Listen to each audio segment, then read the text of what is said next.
What is going on, guys? It's me, it's you, it's us. Happy New Year. Welcome to 2025. It's been a long year and now we got a new long one ahead of us. So hopefully this year will bring you guys lots of happiness, cheer, success, and I hope that you guys will find all of the things that you are looking for and succeed in all your endeavors this year.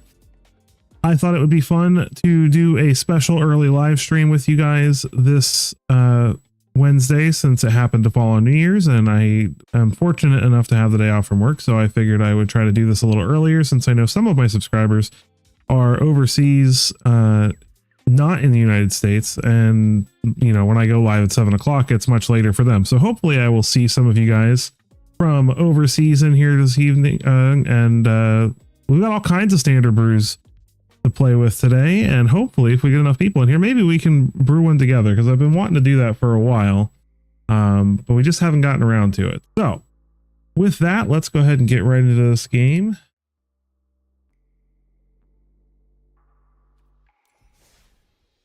Let's see what kind of brews I've got cooked up. All right, so we got a whole bunch of random stuff. Some of these are quite ambitious, so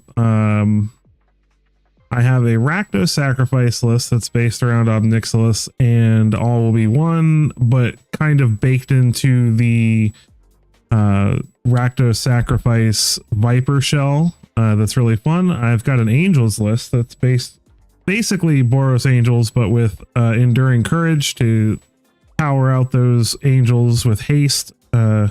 I've got an all-in Manifest Dread deck that is like, it's just no removal, no nothing, just Manifest Dread, all kinds of fun stuff. So a Boros Goblins list that's based around Relive the Past and bringing back all them goblins with War Leader's Call on the battlefield to deal a bunch of damage, and then all the hasty ones can attack. I got a domain aggro list, which is kind of interesting and fun. And I've got this deck called Wishy Fishy, based around Eluge and the Djinns. And then obviously some other things like Crabs and Duelist of the Mind. But this deck's actually really good so far. So, second here. All right.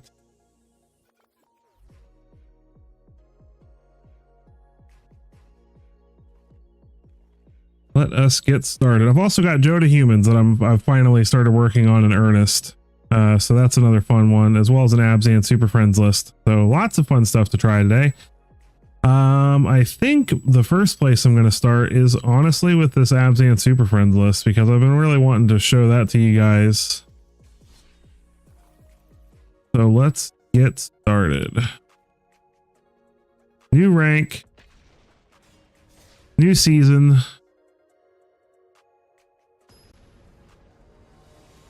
One of these seasons, I need to just do a serious run to Mythic for you guys. Because I get to Mythic pretty late in the season usually, mostly because I build a lot of jank. But if I actually played one deck for any serious length of time, I'd probably get to Mythic a lot faster. More swamps. This is another deck that I'm planning on. I'm going to build something specifically to counter this nonsense soon, because later on in the stream I'll show you guys my stats. I have faced 2 times as many mono black decks as I have any other archetype. Like, that's ridiculous. We need a forest. Play this, so we've got Get Lost, Swamp for the opponent.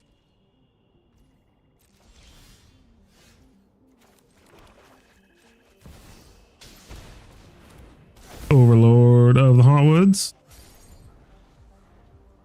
We should be good at this point. I mean, if their plan is to make us discard a lot of stuff.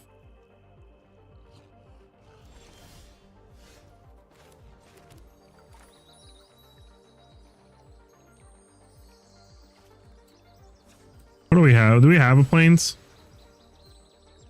I think we have a plains left in the deck. Yeah, alright.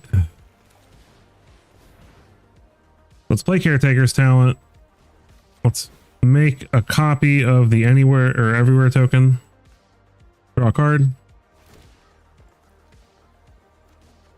More Overlords.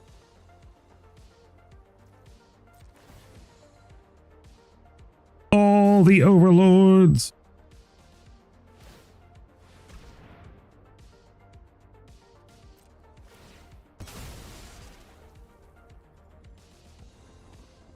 Opponent's going to get their scry on.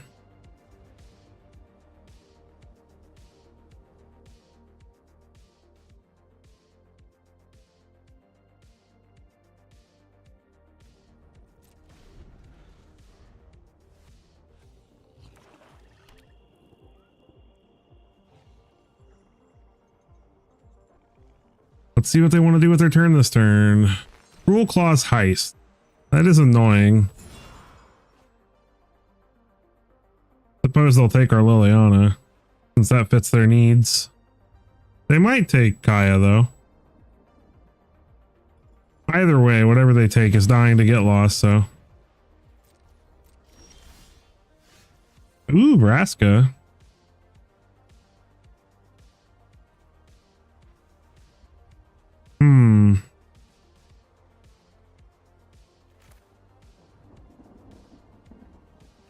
I think we play Overlord. Because the longer this game goes on, the more I think that this is a more of a mono black mid-range list. We all have things we'd rather forget.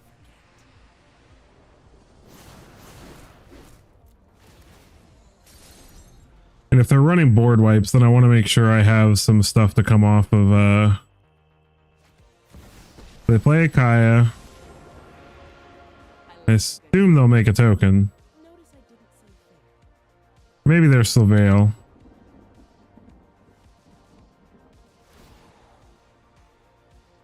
Aha! Another clue. A clue, Sherlock.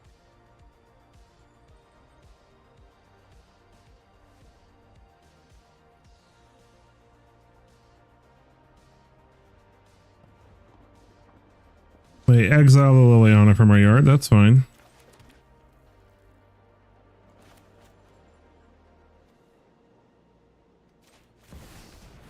More Overlord of the Hauntwoods. Draw a card.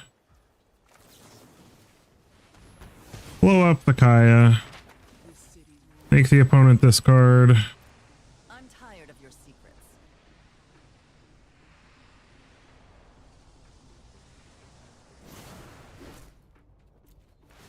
One of our Overlords comes off impending. They make us discard the Vraska. That would be unfortunate, but not the end of the world. Anything we draw that makes tokens, which is a decent portion of our deck, should be good, so. What a great opportunity we found. So now we get to play Vraska, make them discard, then we can start drawing cards.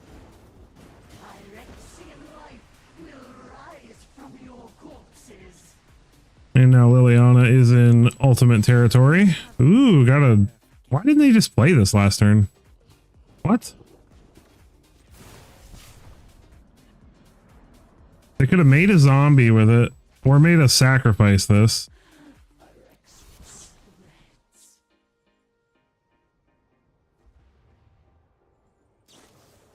They were that worried. They could have removed it with the Liliana, technically. They were that worried about stopping us from drawing a card. Oh Now they play one. My army will envelop this world. My packs give me strength.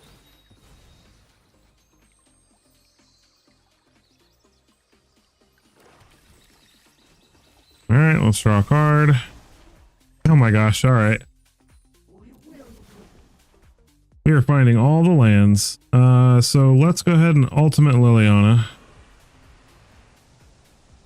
They can have...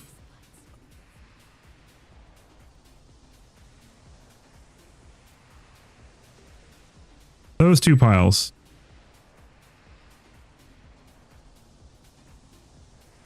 So they either get to keep 4 lands and a dude, or they get to keep 2 lands, Liliana, and 2 maps.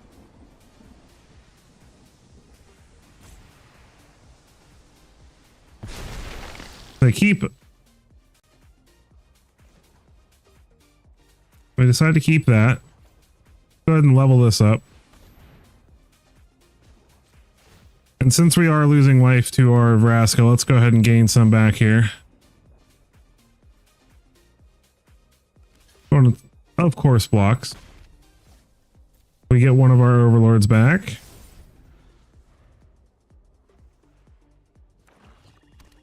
I found another land and another removal spell. Oh, no. Okay, we'll discard. Let's discard the forest. That way we can thin the deck out. If there's, I don't think there's any more basics though. Doubling season. Well, ain't that just convenient?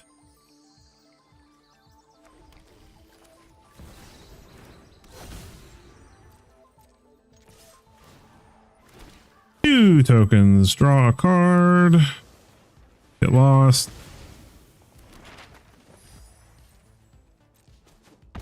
Smack him for 6. Draw a card. Proliferate.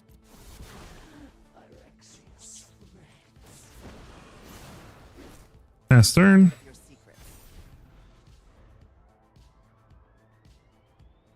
And this is looking pretty in the bag.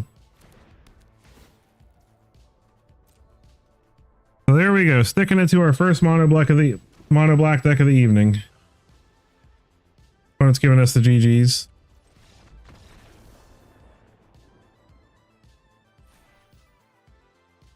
All right. Victory screech. Woo-loo-loo-loo-loo-loo.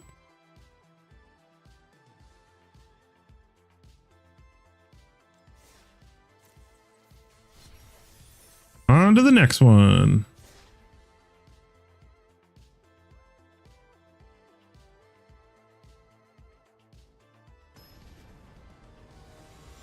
Dark Matter.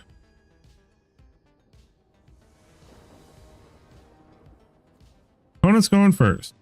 This looks reasonable though. We shall keep it. We will unite the Super Friends. And we will bring down their wrath upon our opponents. Welcome to any of you just joining. Make sure you hit that like button on your way in to spread the fire. Oh, wow. Opponent mulliganed a lot. Okay. Anyways, make sure you hit that like button on your way in. Helps us get out there to all the other wonderful people. So that we can have ourselves a fantastic New Year's stream. We are currently playing some Abzan Super Friends. With many other fun brews to come.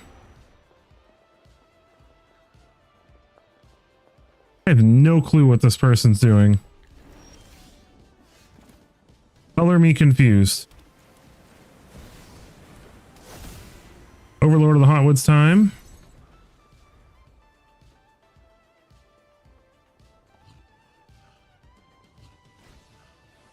Llanowar Elves again for the opponent. Put a counter on it, sure.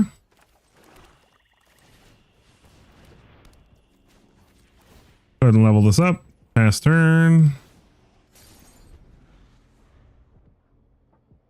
Depending on what they do this turn, we'll either get lost the elves or we will sunfall The Sunfall feels pretty good here.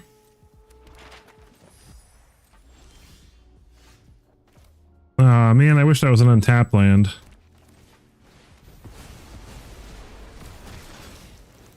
Sunfall. Card needs to be banned. Still, in my opinion.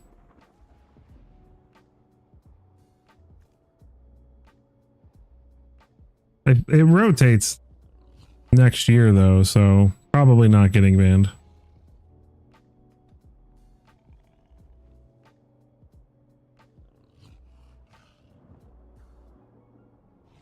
Well, I mean, they're the ones that mulliganed into Oblivion. I feel like they were just trying to... They forgot about the Ward one. Okay, they're not having a good day. That'll do it. I feel like they were just mulliganing to the Leyline Axe, and that's silly.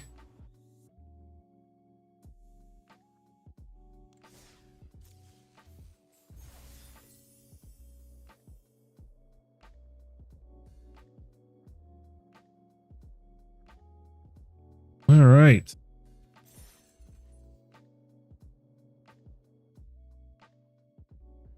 Give me 1 second here.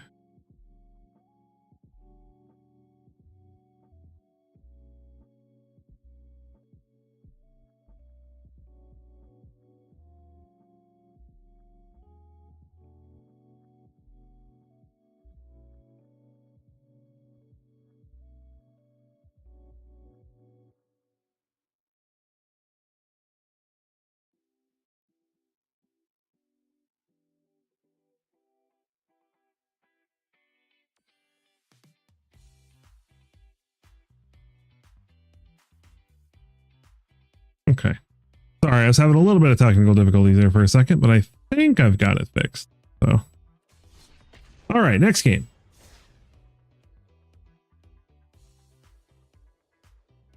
That win was kind of the opponents beating themselves, but to be fair, it's not like we didn't have a good start, even if they did have a better game. Kona goes first. We'll keep.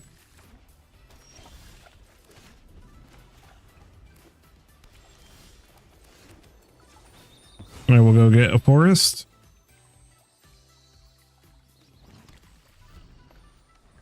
Opponent is playing all the planes. Enduring Innocence.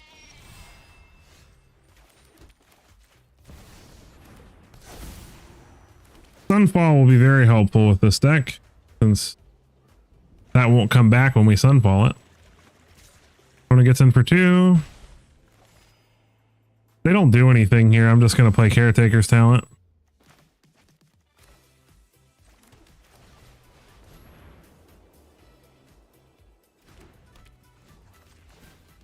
Get our ramp on.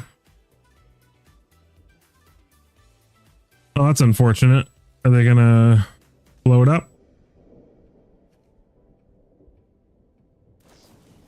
They get lost the Overlord of the Hauntwoods. I do not think that was the correct choice at all. Definitely Caretaker's Talent. Overlord's just sitting there for a few turns, but Caretaker's Talent's gonna draw us a lot of cards. Okay, we do need a way to get rid of that Archangel Elspeth, unfortunately. But we don't have one right this second.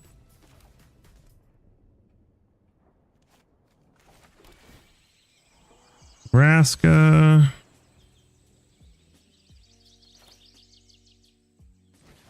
Let's play Eternal Wanderer.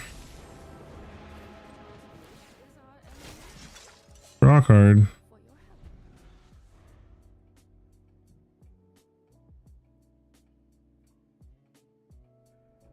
We're drawing 2 cards a turn too, so if they would, like, it's not...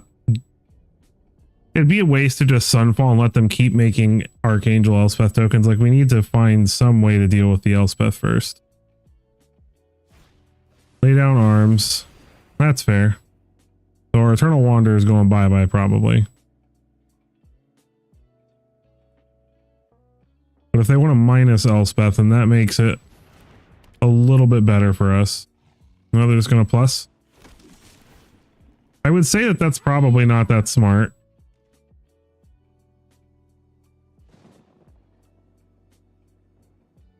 think that they should have minused Elspeth and gotten rid of our Eternal Wanderer. Oh wait, they can only attack with one creature. I keep forgetting about that clause of Wanderer. They wouldn't have been able to do it anyway.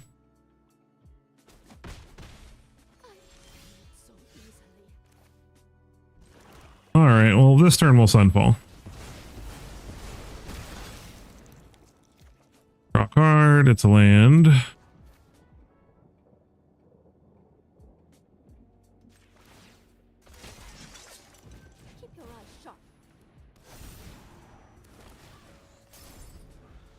We'll get rid of this Elspeth eventually.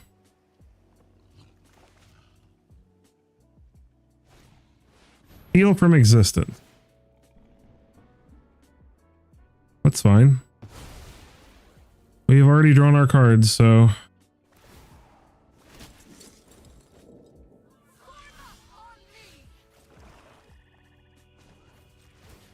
Plus.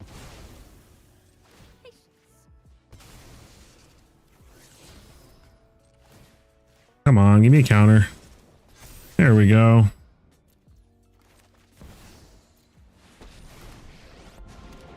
Activate. Draw a card. Proliferate. Get rid of Elspeth. Smack him in the face. Now we're cooking.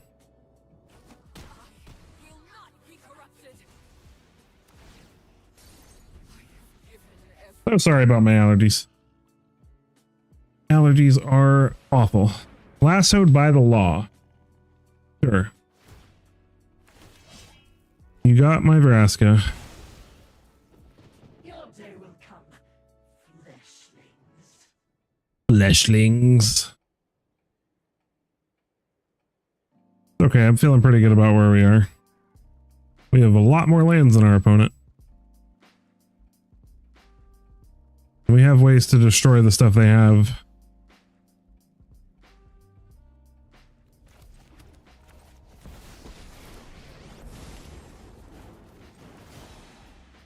I like a good fight. Finally, notice I didn't say fair. Brennan Realm Breaker seems pretty good.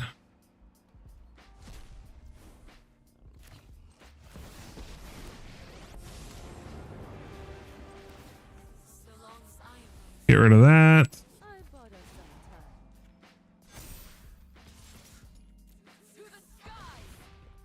Roar!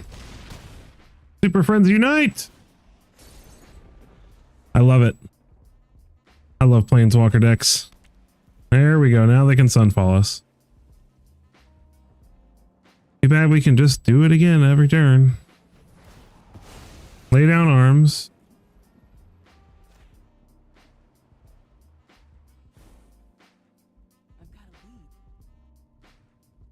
What else you got? Builder's Talent. Draw a card. And Carrot Cake. Sure. To keep one on top.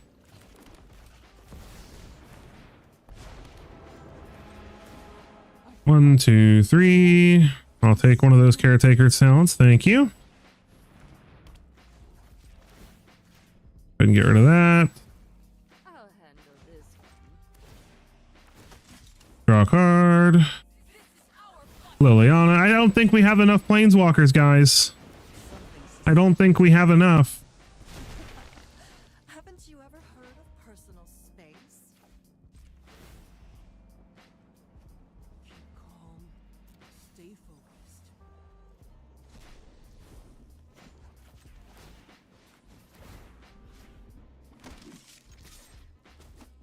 Down to 3.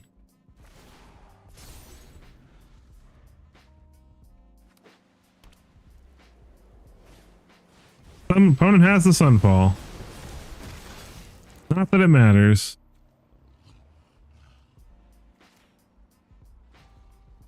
Watch and learn. Oh, that's funny. Oh, I'm going to try to do that this turn. I think it's how I'm going to try to win. Just because I'm curious. Aha! Another clue. How to...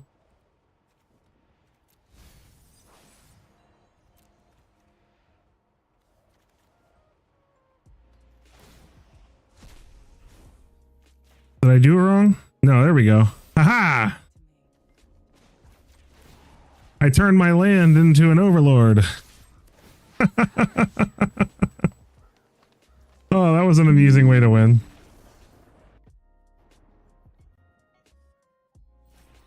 Definitely the most creative win I've had in a while.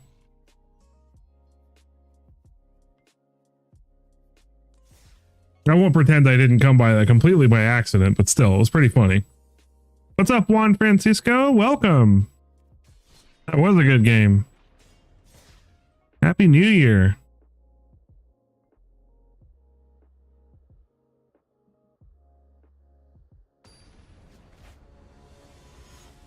Bottle. Show them the power of the Super Friends. Opponent's going first. I like this hand though, it's great.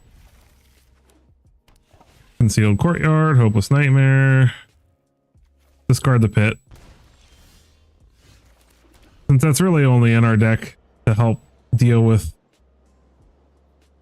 graveyard decks anyway.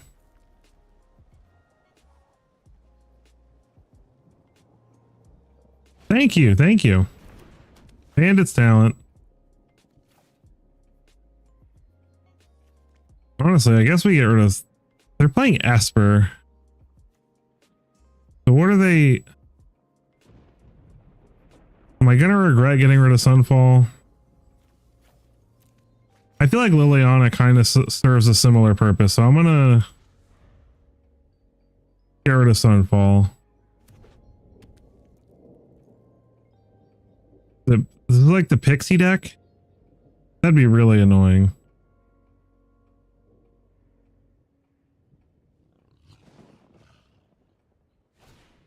Optimistic Scavenger.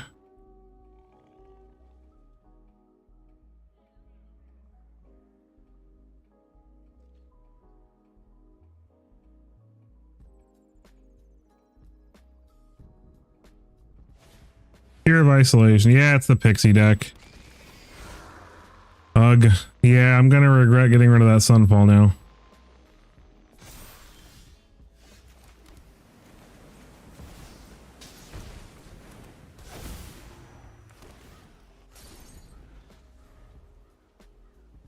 It's okay. I think we'll be all right. I think we can eke out a win, maybe. Getting rid of Sunfall was a mistake, though. I just figured they were more of a traditional discard deck, to be honest.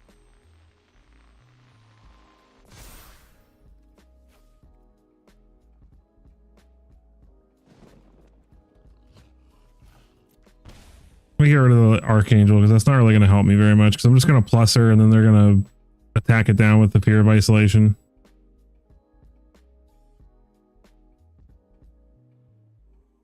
Yeah, the Pixie.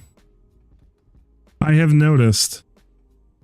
I still face more mono black than anything. I think my current matchups for this set is like 90 mono black decks, and then the next highest is like 56.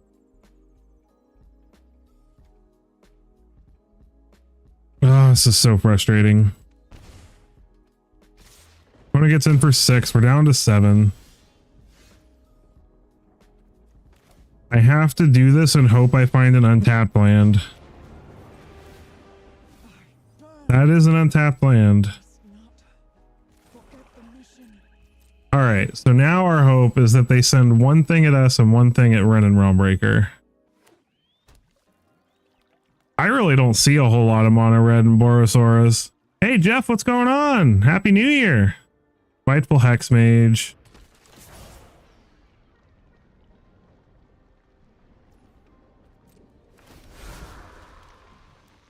This is definitely a dire situation, but I'm hoping we can get out of it. We're not dead this turn, and they may just go for our face.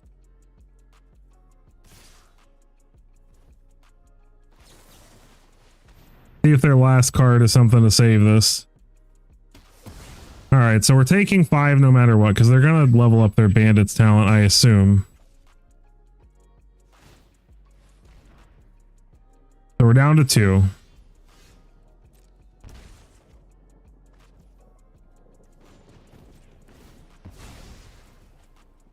I don't know what we can even get here, to be honest. Search past the walls of this realm.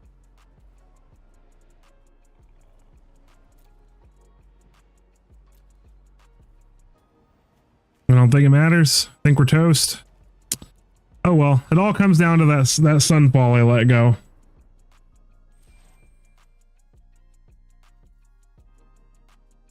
I'm so sorry, my allergies are awful this evening. Sorry about that. It really that game is a perfect example of it. Really goes to show you how much one decision can completely change a game. Because if we had a sunfall the turn before, we definitely wouldn't have lost that game. So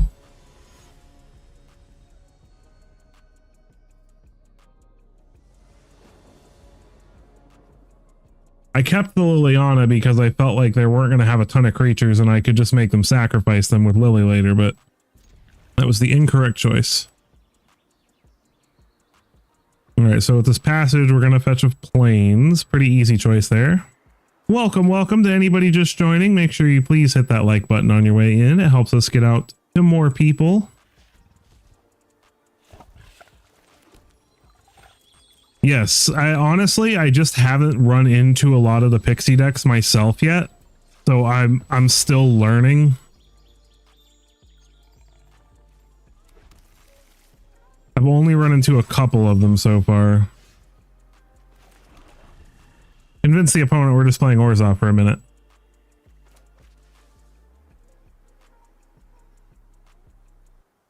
See how quickly they can build their board. It's a cat's deck. I love it.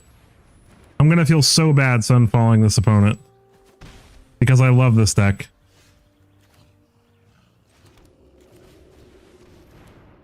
I absolutely love cats. I have a soft spot in my heart. Let's see if they drop in a Rabo here. Yeah, all right. We might die before we can get to the sunfall. Taking 7 here. Oh my goodness. Yeah, I think we're gonna die. I can't even play that.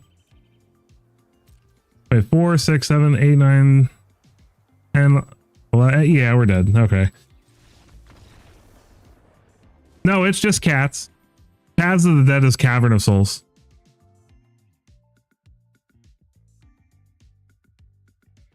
Not having the ramp. I can't remember. Did we go first that game or did they go first? I think they went first.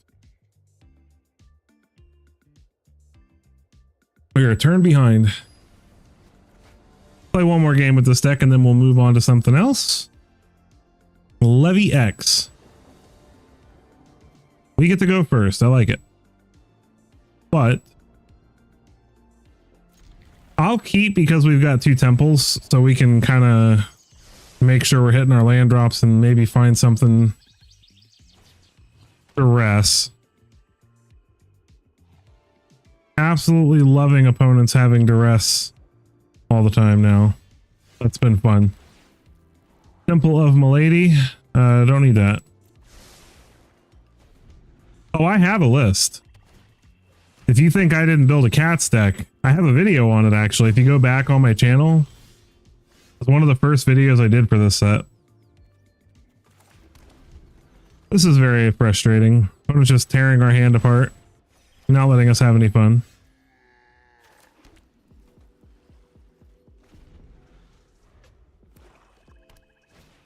Unholy Annex.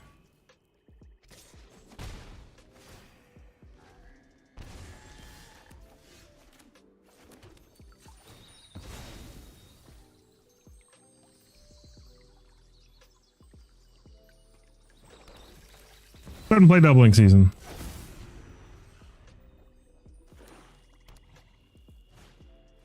Oh, they're gonna get our Sunfall, of course.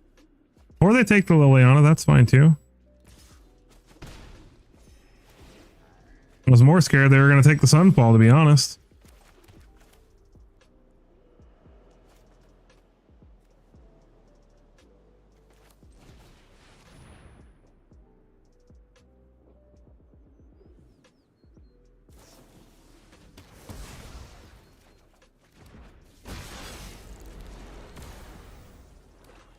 They stopped me from getting 1/1s. No.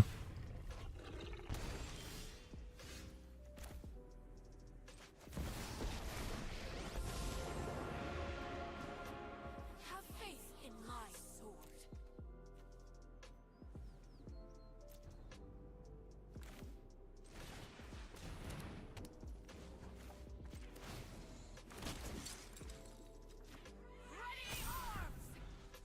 Okay. Unless they play Bloodletter, I think we're okay. They can go after Elspeth, but that's not really going to help them that much.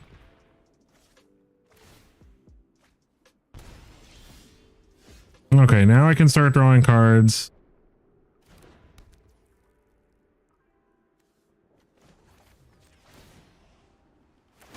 Please let me find a removal spell. Opponent is just hardcore on getting rid of this stuff. Wow, alright. They don't want me to gain any life, and I drew a land, of course. Because that's what happens to me. Man, I don't have any way to gain life, so I'm just dead because I didn't save my sunfall long enough, apparently. That's very frustrating.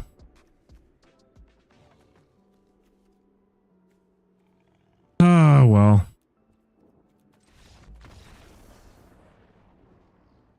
That was just poor luck. We got a boatload of removal in the deck. Couldn't find any. Let us move on to something else. Probably by the end of the stream, I'm just going to build something that counteracts that deck. What else could we play? Let us play some Wishy Fishy. Play some mono blue. Make some people mad.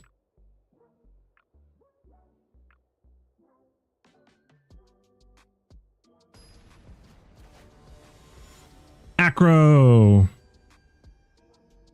This deck has been pretty good in testing so far. So we'll see how it goes. My Alexa was just talking to me.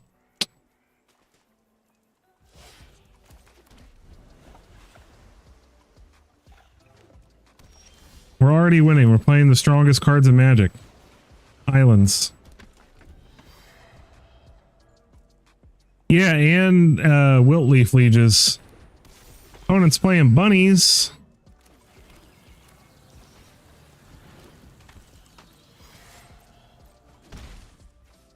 We got unsummons for that.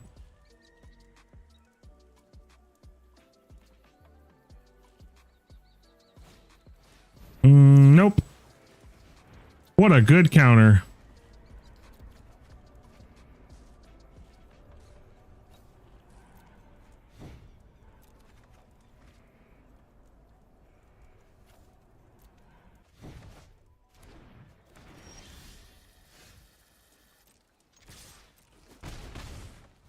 Pass a turn.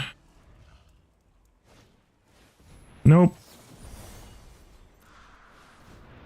Draw. Discard. We need lands.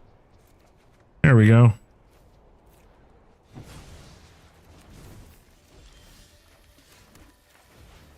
Get down a Haughty Djinn. Nice big 6/4. Still have an unsummon for the ready, and then a Flow of Knowledge to draw a whole bunch of cards next turn.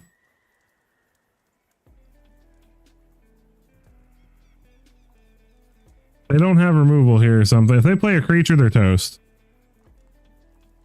Toasty toasty.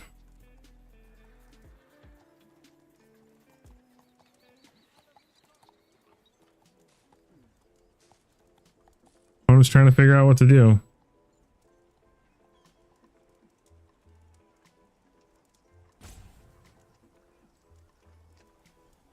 Oh, come on, don't rope us. We're trying to have a good time.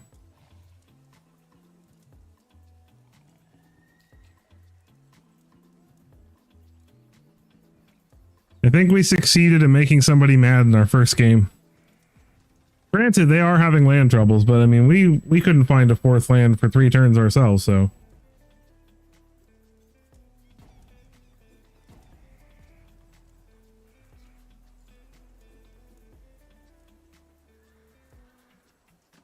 Sorry, guys. Unfortunately, I can't fast forward through this during a live stream.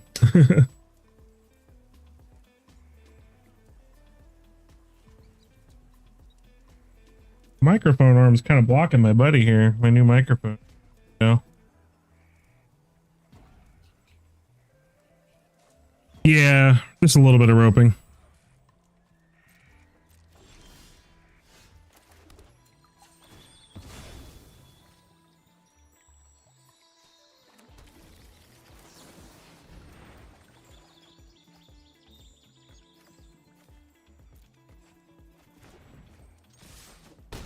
PG. If I got any good jokes? Oh my goodness. All I got's dad jokes, man. I don't have any good jokes. Oh, there you go. You had the good joke. Besides this guy.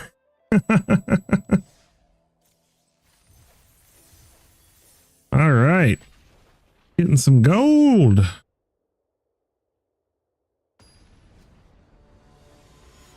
Unholy John. Why is he unholy? Opponent's going first. I don't know how I feel about this hand, though. Ugh. This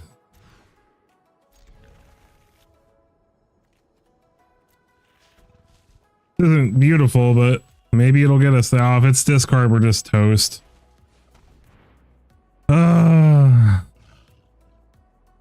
That's right. Dad jokes do equal good jokes. Well, getting to 5 to have our opponent tear our hand apart is probably not going to work out too great for us. Illusion's a good draw. If we ever find the lands for it. Deep Cavern Bat, yep.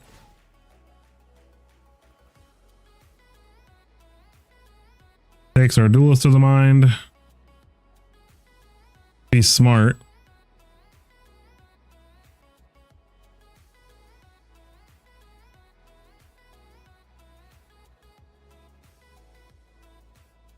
This is not a hard choice, Unholy John. What? You still have to now use a removal spell on this duelist. You could have just taken it and taken my entire turn 2 play away.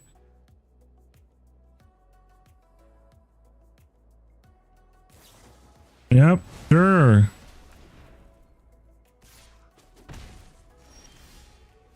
Three steps ahead. Not doing anything without lands.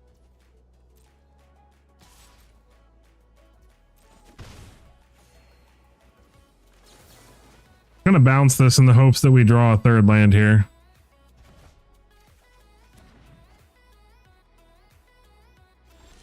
Nope. We'll just unsummon it again when he plays it this turn. This is such a ridiculous game already. Opponent plays a swamp. Plays the bat. I will unsummon it in response.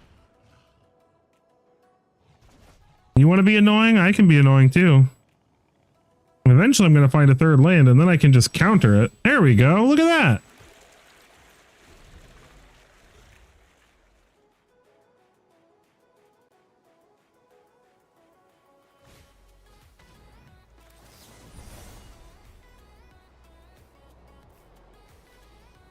Well, he's going to take the counter spell, so we might as well use it to draw.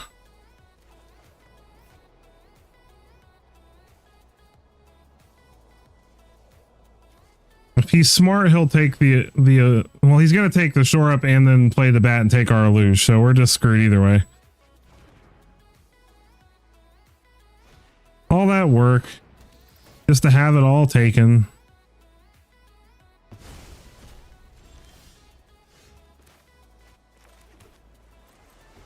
At least I can start making tokens now.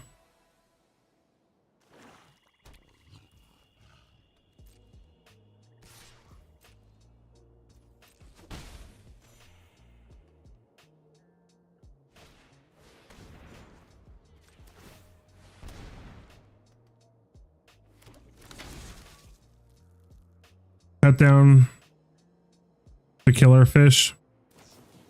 You know, you're an incredibly rude gentleman, Unholy John. I see why your name's Unholy John now. Oh, Luge is nice, but it's probably not surviving a turn. Not like I have a choice, though.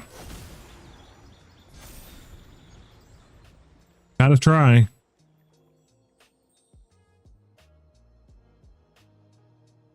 They could just have a bunch of cut downs and anoint with afflictions in their hand, though.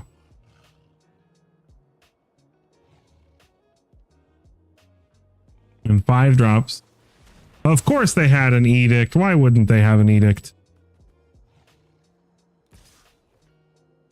This is such a, like, this is what, the third or fourth one of these we've played just since I started streaming. Like, this is such a boring deck.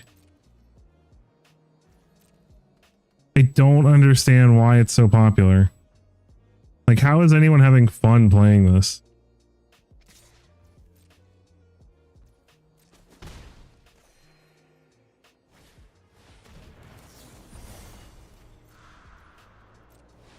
At least this was a good turn of events for us. Another illusion that's not going to survive. Can we please just draw another shore up? That would be super awesome.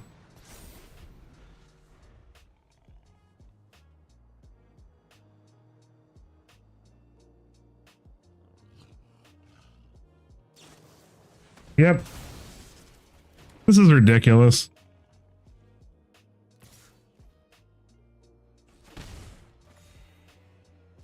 Opponent's even stuck on lands. Doesn't matter. It's as bad as mono blue in my opinion. Like, but we're not playing counter all your stuff mono blue. Like, literally their whole deck is just removal, discard, and unholy annex. And a couple of big creatures. Just such a boring strat. I couldn't sit and play ladder with this all day. I would lose my mind. Bloodletter of Aclazotz.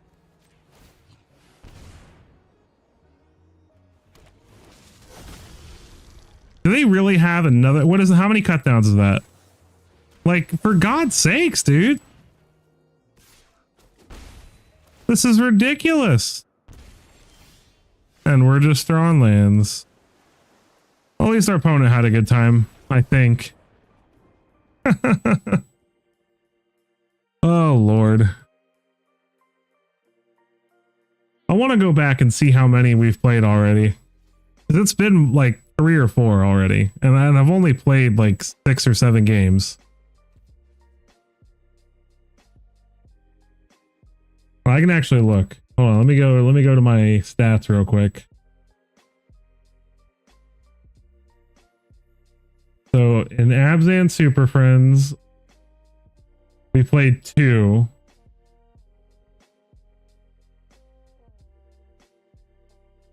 And then since we started playing this one, we played 2 more.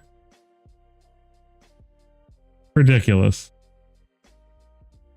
That's such a problem. Everyone's worried about Dimir. I see way more mono black. This is not the good deck against mono black though. Well, you know what? Yes, it is. We multi 5. Considering we multi 5, that game could have been a lot worse. Especially when their very first card was Duress. So you know what? I'm not gonna let mono black discourage me. Because this deck is actually quite good against mono black with all the protection and cheap counter spells and things we have. We just had a bad time of it that game. Opponent's going first.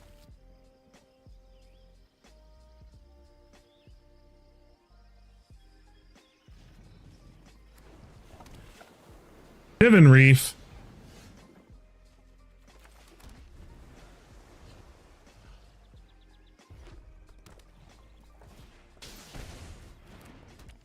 Case of the Filched Falcon. Okay. I can dig it. Torch the tower. Okie doke. You got me. With a scry to the bottom. Mountain Screaming Nemesis.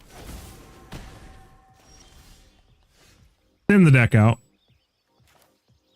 Especially in best of one. If it was best of three, I probably wouldn't. But in best of one, like the flooding can be really bad sometimes.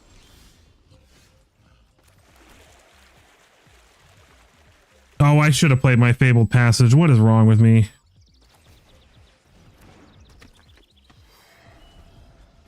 But yeah, in best of one, I play Fabled Passage in mono, especially in a mono colored deck to help thin the deck out. Because in this deck, I don't ever need more than 4 or 5 mana, so anything above 4 or 5 mana is just wasteful.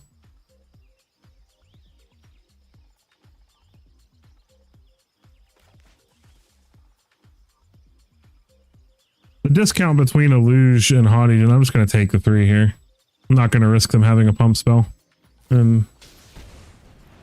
Enduring Curiosity, huh? I'm not going to lie, I'm intrigued. You see, we're just drawing more lands. So now I can get a land out of the deck and lower the chances that we continue to draw more lands.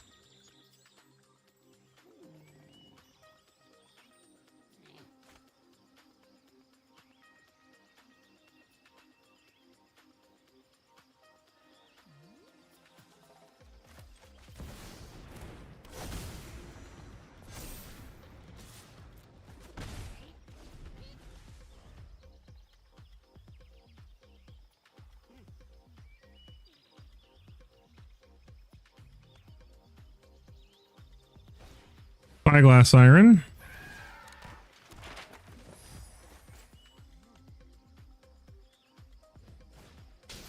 Zoetic Glyph. There's a lot of damage.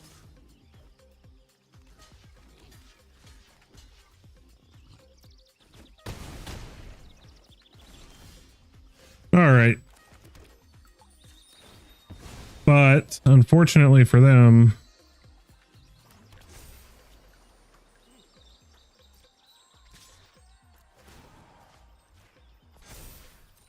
now we're in a pretty good position.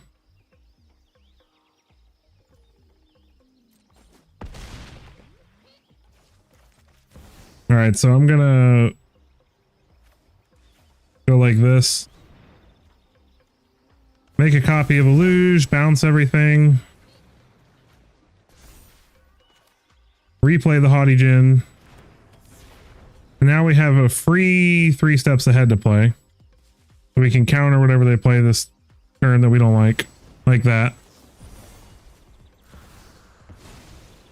I love free spells. Free spells are great. Spyglass Siren, sure.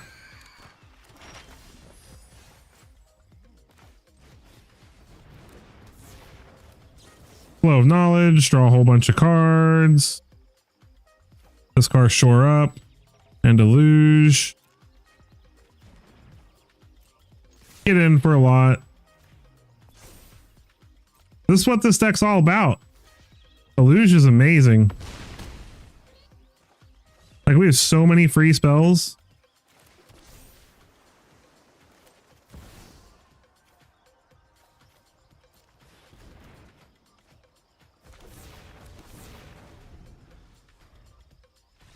That'll do it. GG.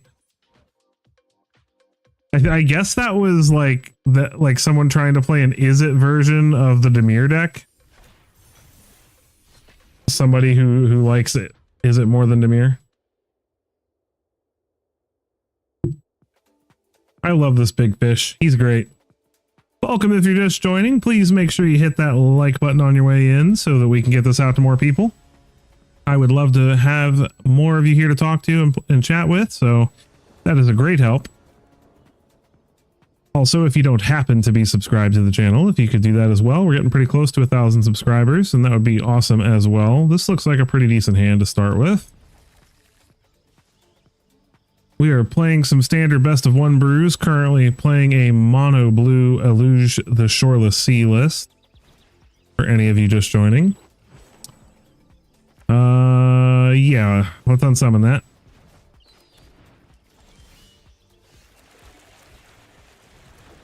right, come on, deck. Don't fail me now. Give me land. Slowing them down is important, though. They get rid of our duelist, that's fine. At least they're not ramping on turn 2. Hooray! We did it! Now the question is, do we play... I think we just 3 steps ahead. Whatever they play. As much as I want to play the Jhin now, I don't think it's the right play. Nope. No, no, no, no, no. We will draw. We will discard Aetherize.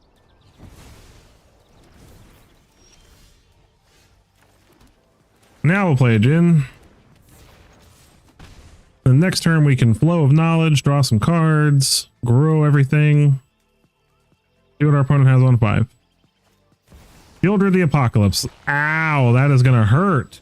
All right, maybe we're not playing Flow of Knowledge this turn.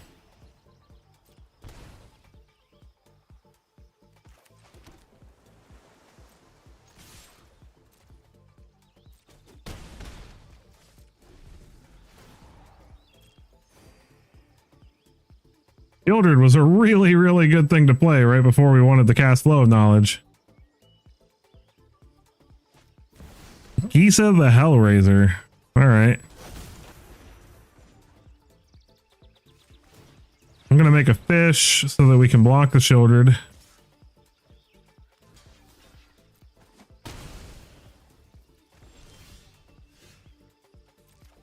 Oh my gosh. Okay.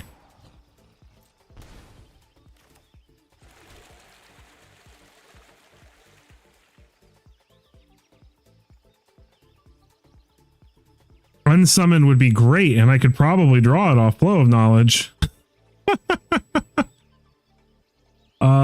Okay, so we have to assume we're gonna lose 8 life from this Flow of Knowledge, so we're at a virtual 7.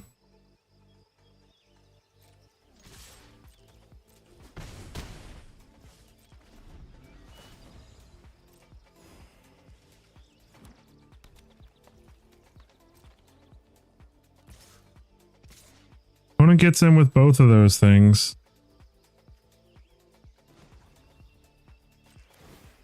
Make a fish.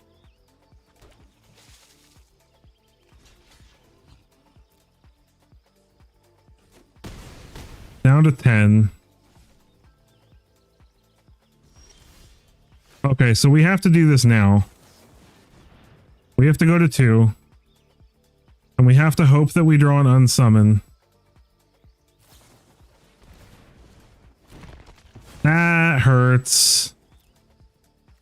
No. I'll lose if I do this. Oh, how sneaky they are. Oh, we lose. Okay. That was really sneaky of them, because if we had gone and gotten the island, we would have had 5 islands. We would have drawn 5 cards and we would have died. That was actually, I mean, we're dead either way, but that was actually really sneaky of them. So, hey, you know what? Hats off. That was a sneaky play there, opponent.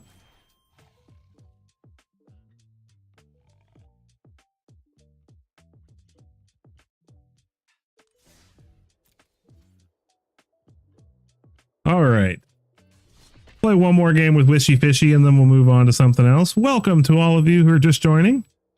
Please make sure you take a quick moment to hit that like button. Super helpful. Playing some mono blue Eluge. Epic Heart.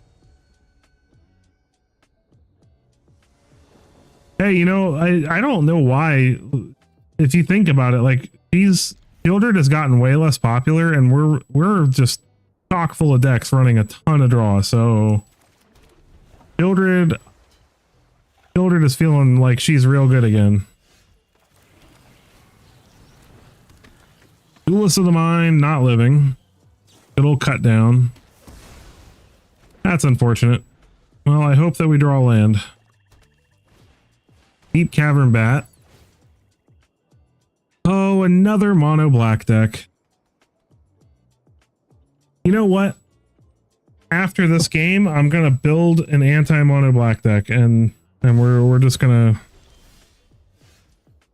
All right. no third land and a handful of 4 and 5 drops not going to help us too much. So let's move on. Let's go. Let's build a hate on mono black deck.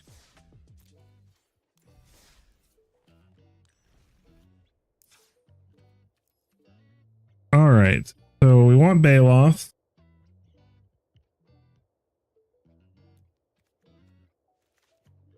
And we want lieges.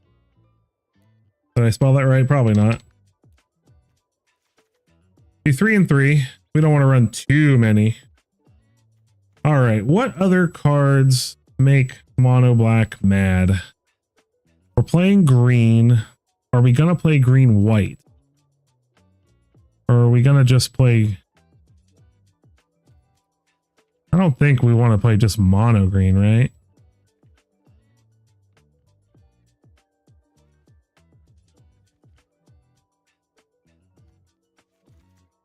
No, let's play like a mid-range deck. Let's play some Skrelds.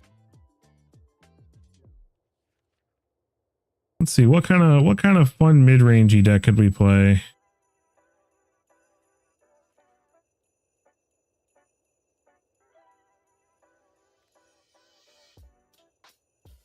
Could do like an ETB kind of deck. Crystal Barricade. Let's play 2 Crystal Barricades. Hey, what's going on, Jade? Welcome, welcome. Play a couple Crystal Barricades. Give us that hexproof. Actually, you know what? Let's... but non-combat damage to creatures would be pretty sweet against like mono red and stuff, right? I was thinking... No, let's not play that. Let's play a couple of Charming Princes.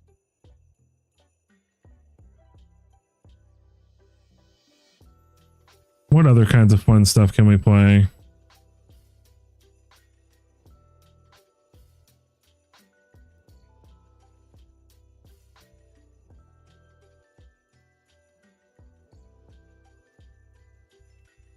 Doing pretty good. Happy New Year.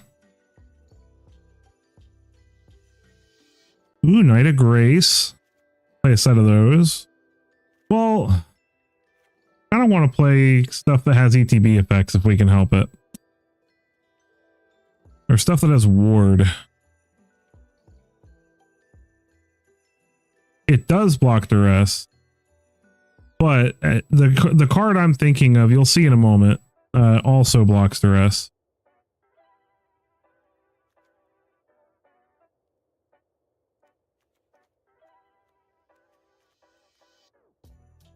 I don't want to play Shelter by Ghost.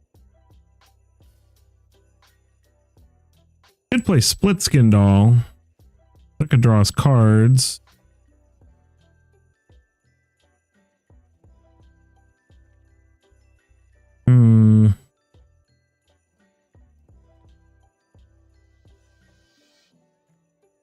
Anointed Peacekeeper is a possibility. Aven Interrupter, maybe.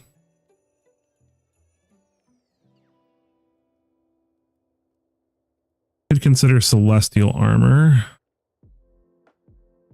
Where's the creature I'm thinking of?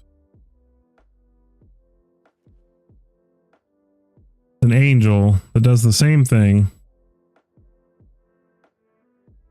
Into the Trenches. Inspiring Overseer is not terrible. Draws a card, gains a life. We can blink it with Charming Prince.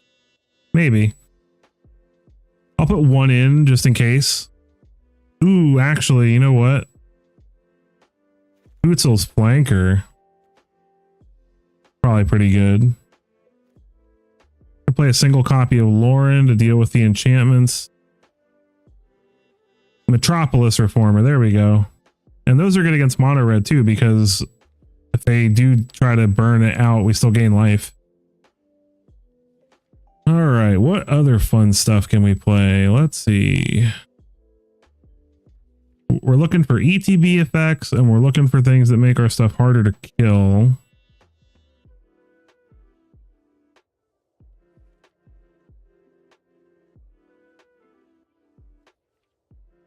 Beza's probably pretty good. We'll play a couple of those.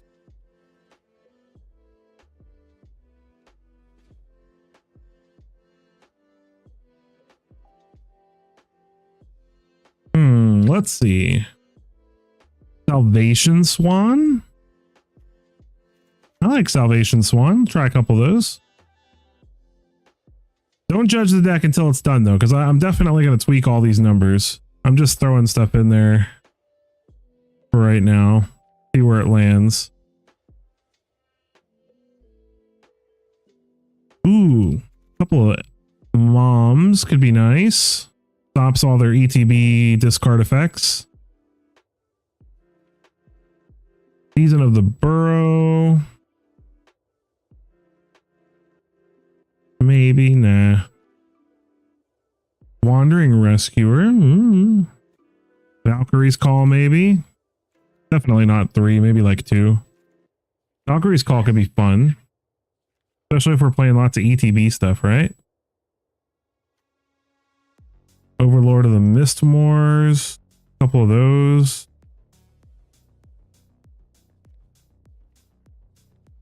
Alright, so let's... We're obviously playing green-white, so let's go ahead and get into the green. Come on. It's fun. My mouse is just scrolling for me here. There we go. All right. I definitely want the rabbit. Where's the rabbit? Donde esta rabbit? This one. That's a fun one. Pop hatch recruits so that we can take advantage of them targeting our stuff.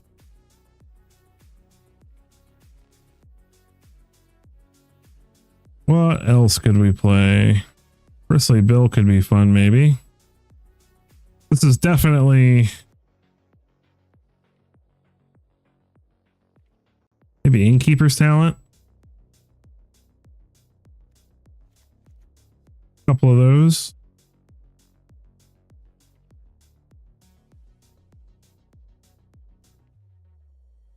Scavenging Ooze is probably pretty good too. Help deal with the graveyard decks. I know we're already over budget, but we'll figure it out.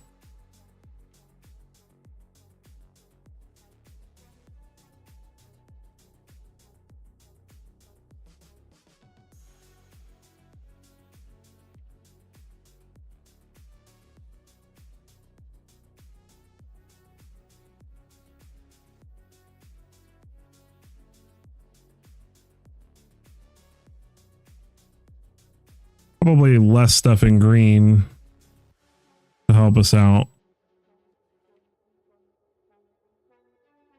Spinner of Souls. Maybe.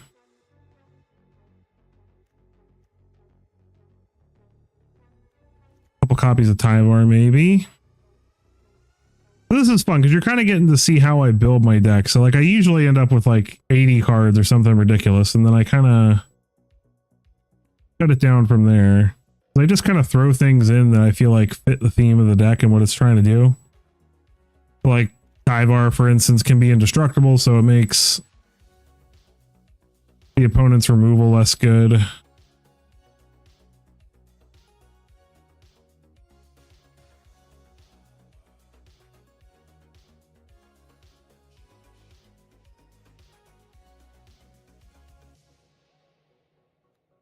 I don't think we care about Overlord. We're not really trying to ramp.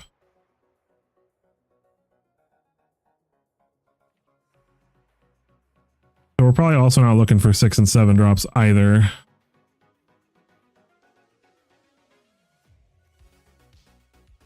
Ooh, Goldvein Hydra could be good though.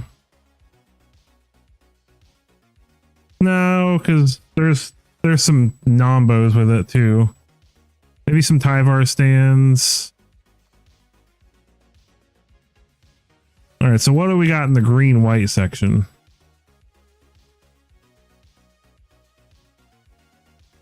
Where are you, Selesnya section? There we are. Ah, stop. Okay. Dryad Militant.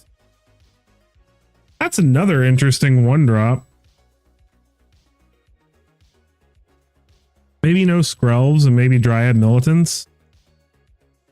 Because those get pumped up pretty nicely by the Wiltleaf Liege, and then it also stops if they play that stupid 1-mana exile. It doesn't go in the graveyard. was pretty nice. What else do we got here? Malira maybe could be possibility.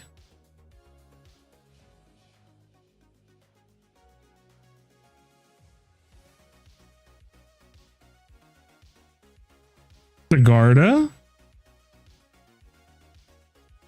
Let's see. We've got, how many humans do we have? Charming Prince, Lauren.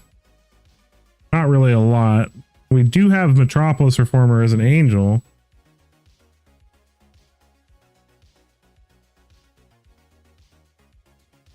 All right. Sigarda's not terrible. He is an angel, and we kind of don't want to have too many angels because of Valkyrie's Call, and I think Valkyrie's Call is very good in this deck.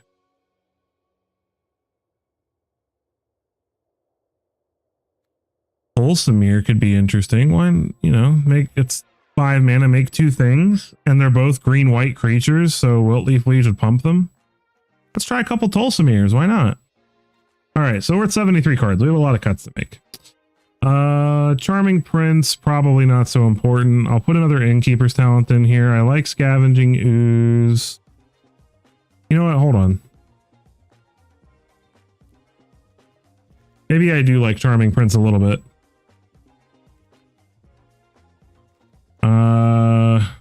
Spinner of Souls can go down. Probably don't need the Tyvar stands, really. Salvation Swan. Put down to 2 Kutzel's Flankers. Still 8 cards over. Oh no. 1 Elish Norn. Hey, what's going on, Mersey? Or Misery, sorry. Welcome, welcome. Make sure you hit that like button on your way in.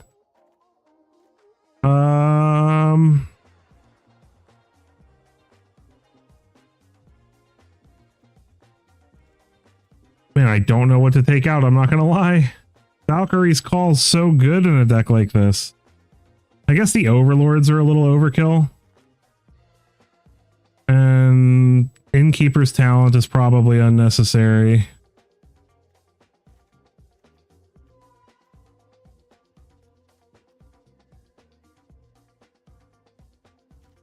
Go down to 1 Tulsamir. And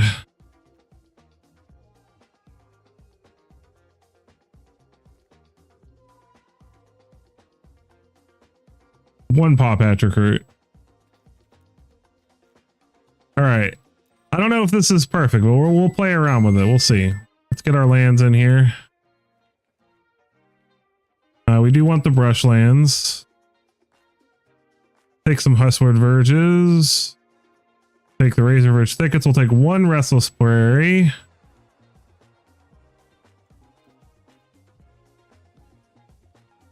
I love Spinner of Souls. I agree. Very good card. Put 1 Fountain Port in the list.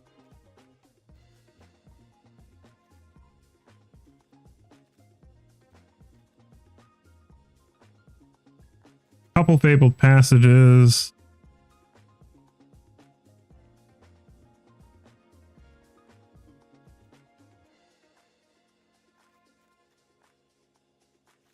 I think this is good. All right, so what are we gonna name? I can't name anything inappropriate, so maybe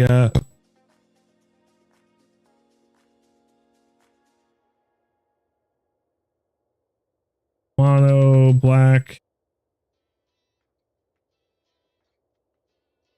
Trying to think of something not mean. Because mono black sucks. Let's see.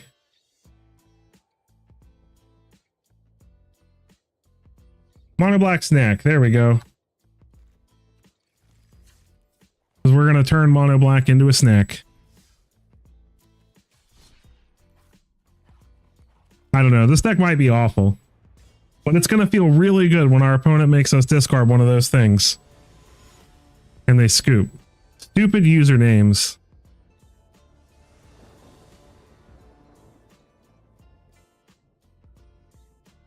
We have a curve, ladies and gentlemen. Kind of. We're missing a 2-drop. Triad Militant. Womp. It's a black land, but it's life gain.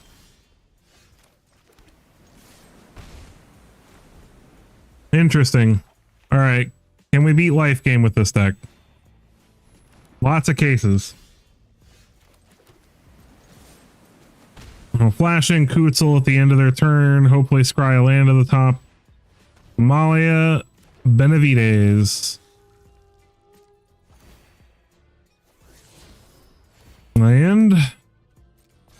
And another case on top. They're going to keep it. They just want all the life gain.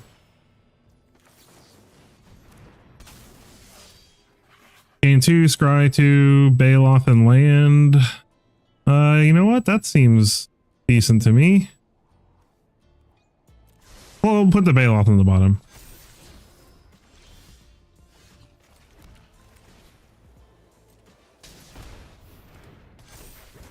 Say hello to my little friends.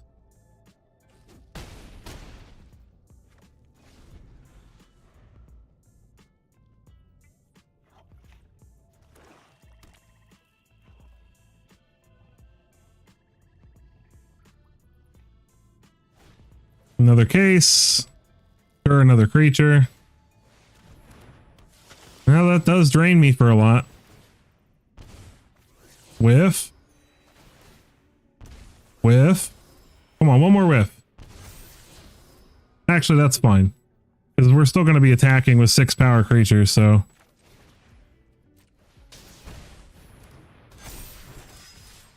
Roar! They just gave up. They're just like, whatever. I'm not even going to block.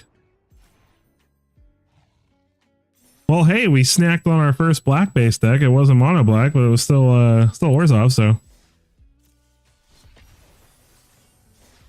Will Leaf Liege is a good card. 4/4 that pumps everything. Pretty sweet. Trinity 7. Hey, Severin 7, Trinity 7. Both 7s. Not in standard, in Explorer.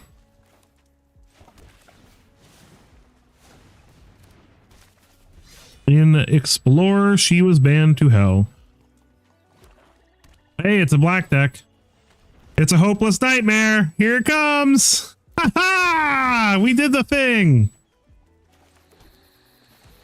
Ha ha ha ha! Suck on that.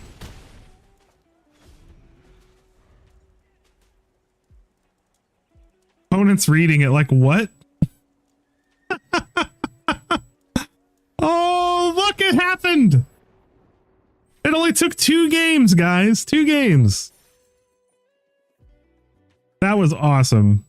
If that wasn't worth a like on the video, I don't know what is. We built the deck for a purpose and immediately served it. Can't pronounce your name. But if you're playing mono black, oh, we get to go first, and we've got 2 Wiltleaf Lieges in our hand. Forest. We're not doing anything for a couple. I just realized there's no removal in this deck. There's no removal in our deck. Oh no. That's not good. We need to reevaluate. Disturbing Mirth. Oh, this isn't going well.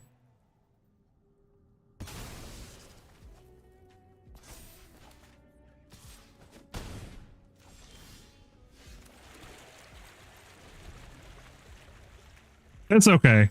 I don't feel like we're going to do too poorly against this deck, to be honest. We get the scry here at the end of their turn. If they don't have removal, Clockwork Percussionist. So they're probably playing a snake next turn, so we got to watch out for that. 5. We're going to gain 2 of it back. Land on the top, hopefully. Nice. We'll keep both those lands. Tushwood Verge, Dryad Militant, Tyvar the Pummeler. No attacks. And now we can block stuff and give Tyvar indestructible and make our opponent sad. Tyvar is very strong. And And then we've got a 5th land, so we can activate Tyvar's ability eventually. After we play some Wilt Leaf Lieges. Opponent looks like they're going to try to get rid of it, maybe. Oh, it exiles. Oh, that's so obnoxious. And they get the Manifest Dread. Well, you got me. You got me, opponent.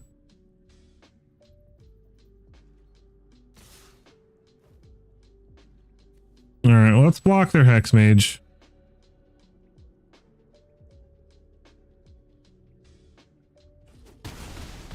Down to 12.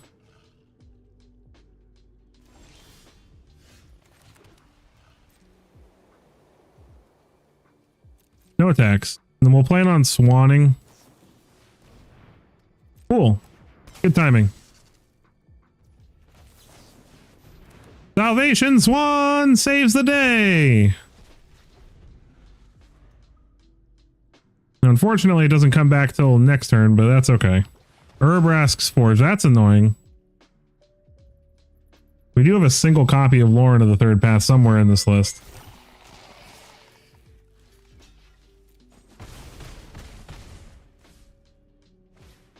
I would say you need at least 5 removal spells probably to be safe. Ooh, Valkyrie's Call.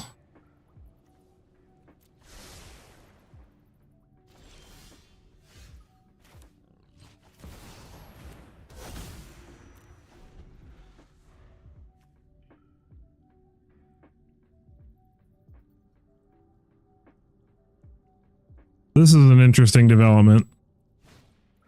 Oh, another Forge.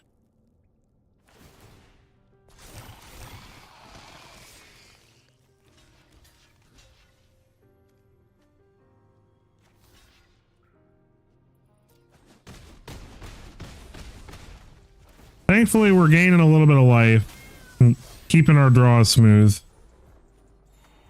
Ooh, Ooze is good. That can help us gain some life back.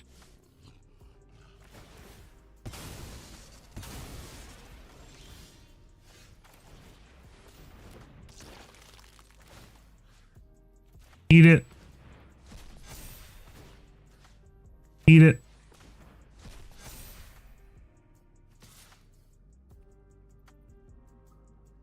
Get in there for 4.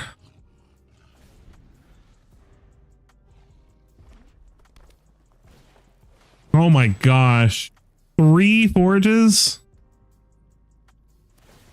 Yeah, the sad part is I think we can still get out of this.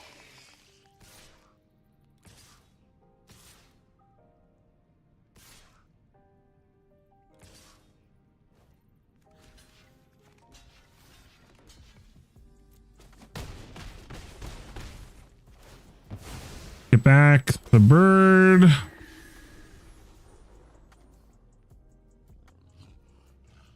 I guess we don't. I thought we could blink the Kutzel's flanker, but I didn't. It says without flying, so. Opponent's going to draw 2 cards. Okay, but they don't have any creatures, so they're dead. Right? No. Wait. Yes.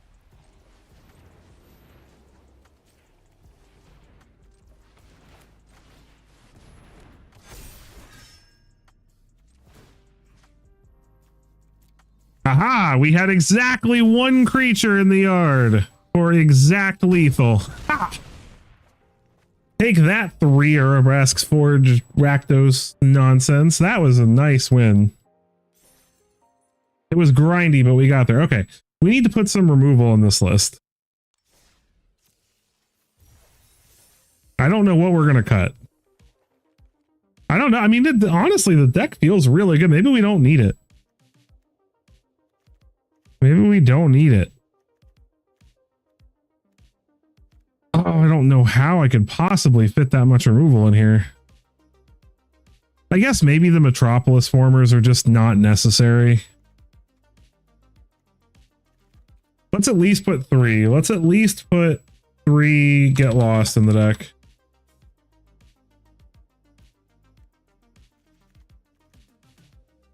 and leave it at that. I don't think we need to go crazy on the removal.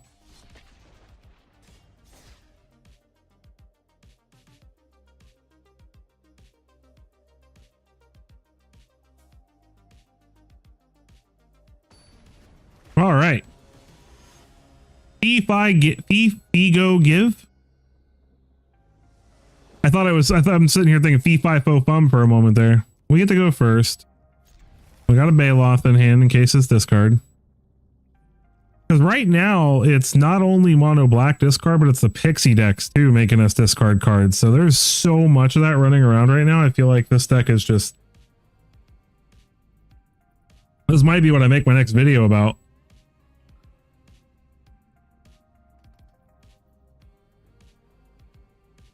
Opponents deciding whether or not to keep their hand still.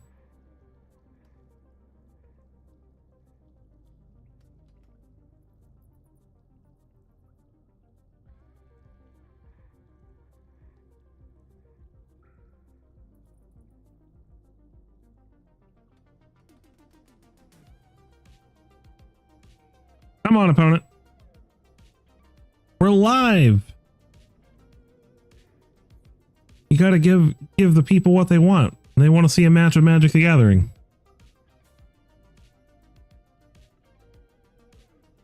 Especially right now, right when the season's just reset, everybody's gonna be playing mono black. Because mono black discard has a pretty good win rate in the meta right now. Stupid as it is.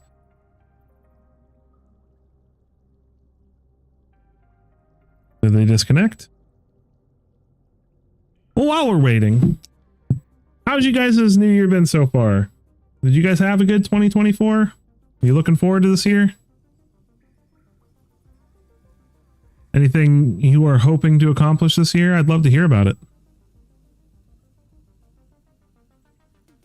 While we're waiting for our opponent's timer to go away. Oh, there they are. We did it. Opponent said, oops. They probably forgot. We'll give them the Oko smooch, let them know it's okay.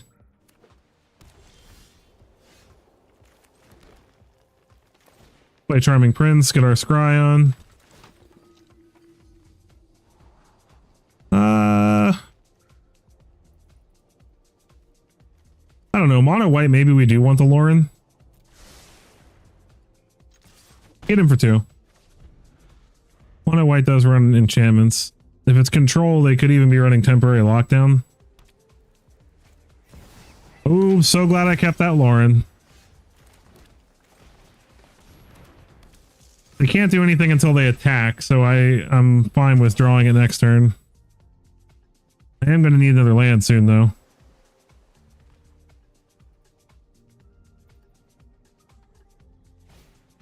Silent Hall Creeper. Oh man, maybe I need to destroy that, though. Draw a card, copy, 2 counters. Nah. I think we blow this up. Just get in there. We have Get Lost for the Hall Creeper next turn. Opponent's already down to 6, so. If they just play a creature this turn and attack with the Hall Creeper, sheltered by Ghost, sure.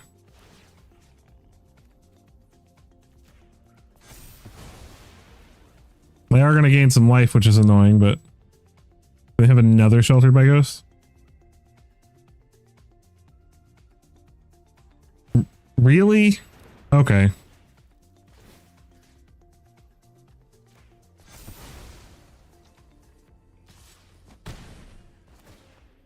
Well, now I can't destroy the darn thing.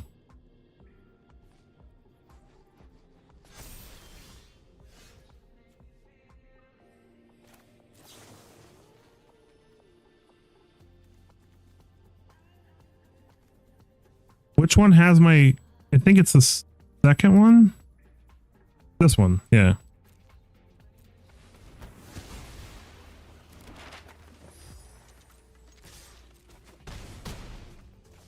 Pass turn. This is an unfortunate situation that we're in, but it is what it is. They don't have any more removal. I think we'll be okay. Like they're only going up to 8, and then if we draw an untapped land, we can still get lost, the Hall Creeper. So I just need them not to have more Sheltered by Ghosts or removal. Overlord of the Flood Pit, sure.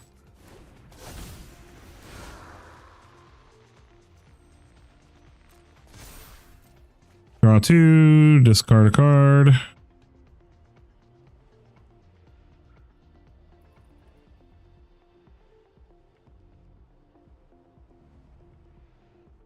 I mean, all we need is an untapped land. I'm probably going to go ahead and force draw with Lauren this turn. But I'm going to wait till the end of their turn to do it. Opponent's up to 8. Now they can draw a card. We just need an untapped land. Here we go. Actually, I don't even know if I have to get rid of the Hall Creeper at this point.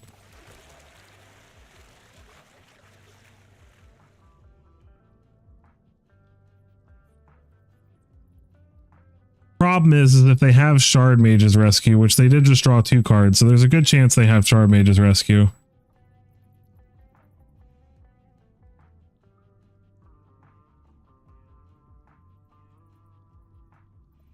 If I play Wiltleaf Liege and they block one of the 5s,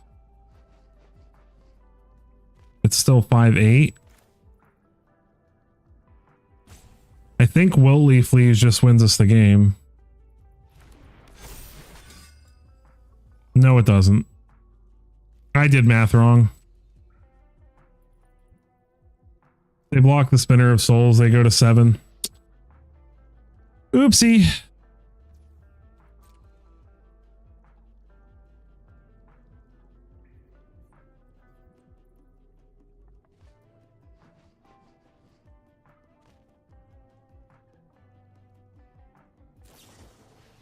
They did have a Shard Mage's Rescue.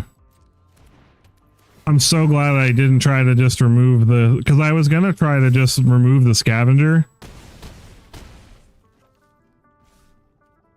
But my logic there was if I tried to kill the Scavenger and they had a Shard Mage's Rescue, then I couldn't win. So at least this way... Like, yeah, I can't block this Hall Creeper, but I can still get rid of it now. Hopefully, if they don't have another Shard Mage's Rescue. Hey, what's going on, Stella Bravo? Welcome, welcome. Please make sure you hit that like button on your way in so that we can get out there to more awesome people like yourself.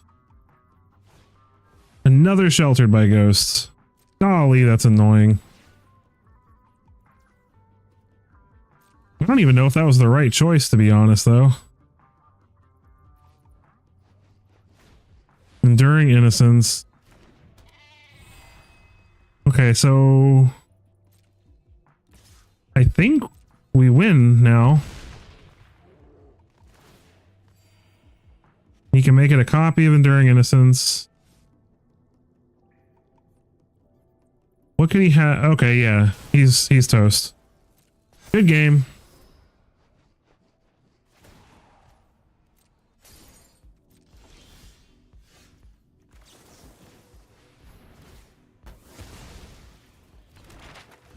It was a grind, but we got there.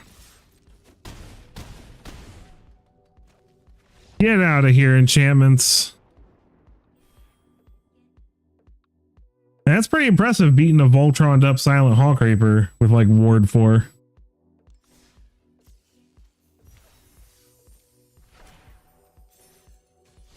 Think about how much damage we had to do to win that game with only a handful of creatures. So it's quite impressive.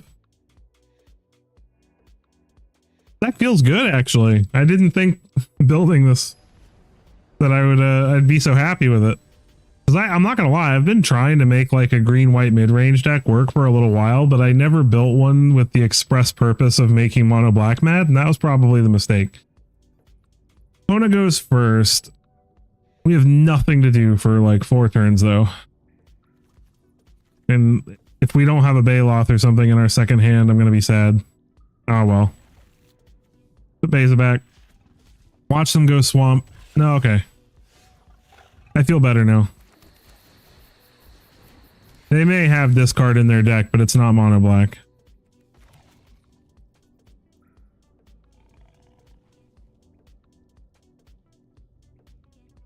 By the way, while I have 7 of you in here, how does like all the audio sound? Because I got a new microphone for Christmas, and so I've had to kind of change all my sound settings. So I'm just curious how like the game volume, the music volume, and my voice all sound. Like, if any of you could provide any feedback on that, I would greatly appreciate it. Push. What? Echrome okay. I'm not gonna lie, I'm a little confused. Push pull. I mean, this is technically, it can technically be a mono black or an Orzhov card. So it's not weird that it's in the deck, but I'm kind of confused what they're doing. Whale of the Forgotten. Is it a Squirming Emergence list?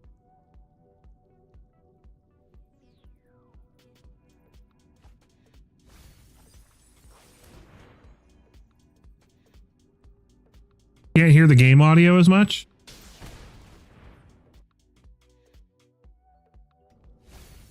How's that?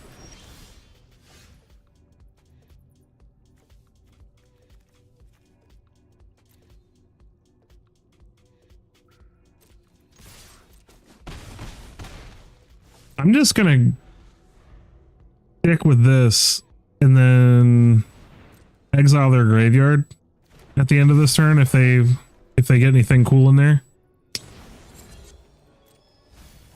There's an Atraxa.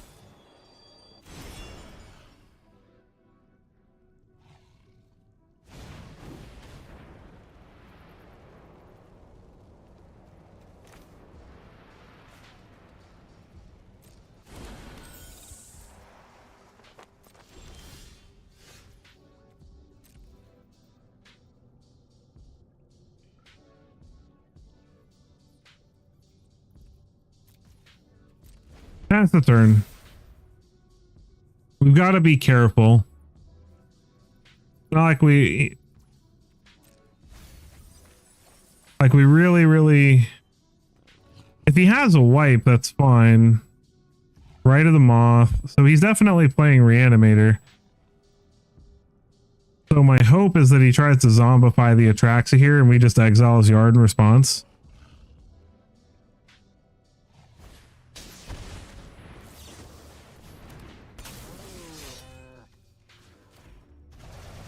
Easy. Now he does still have a right of the Moth in the yard. That made him scoop. He didn't even want to stick around at that point. Utzel's Flanker, man. That's another card that's been off people's radar for a while. It's still a very good card. Good against board wipes. It's good against graveyard. It's good at just helping gain some life. This deck is awesome. I'm loving this deck so far. Let me see what our record is with it right now. Are we undefeated? Yeah, we're 5-0 with this deck right now, guys. The gym coach. Uh-oh. We all know the gym coach is the final boss. We get to go first. Paw Patch Recruit. See, Charming Prince is really nice because it really lets us, like, Scry 2 is a lot better than you think at first, and the fact that we get to keep like 2-land hands. Ooh, Dryad Militant's gonna be really good here.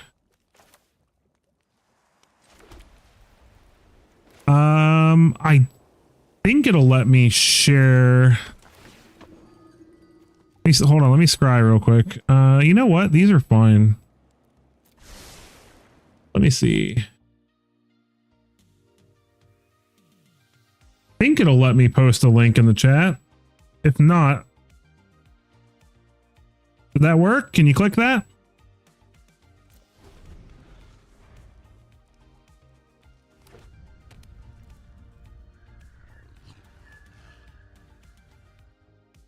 That's the list we're playing right now. Year of Isolation. Go ahead and offspring this. Now if he wants to target anything, we get counters everywhere. And he is playing Demir. It keeps throwing me off because of the otter being an Izzet otter. Like I keep thinking he's playing red like Grixis. Tithing Blade. Well, I will sacrifice the prince. Opponent gets in with their otter, no blocks. Spinner of Souls. It worked? Good, good. You can also find all my other random crazy brews if you just click on my profile from there. I keep everything there public so you guys can all see what I'm working on at any given time and see real stats on what I'm playing. Opponent bounces.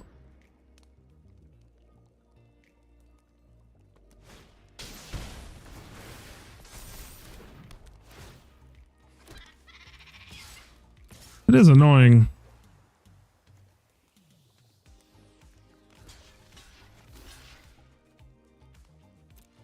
This doesn't feel good, but I get to draw 2 creatures off of it and get, like, I can't just keep taking 6 damage a turn. Okay, so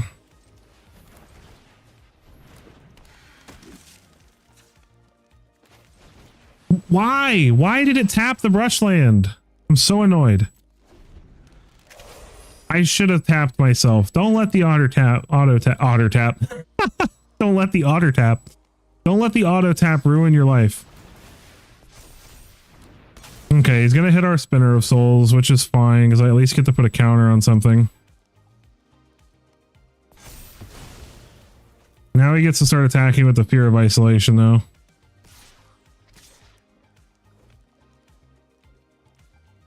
I'm just gonna take it.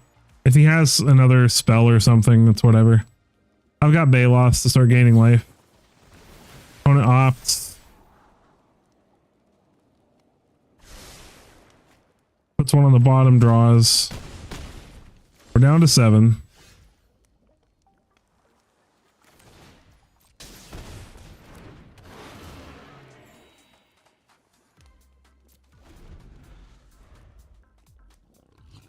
This is definitely going to be a challenge. Prof's Eidetic Memory. Okay, that's a problem. I need another land to get this Valkyrie's call down. Tithing Blade will probably ditch the Militant. Ooh, nice! Thank you, opponent. Ha ha ha ha! Why, thank you, good sir. I love free 4/4s so much. Nice, there we go. Now we're cooking.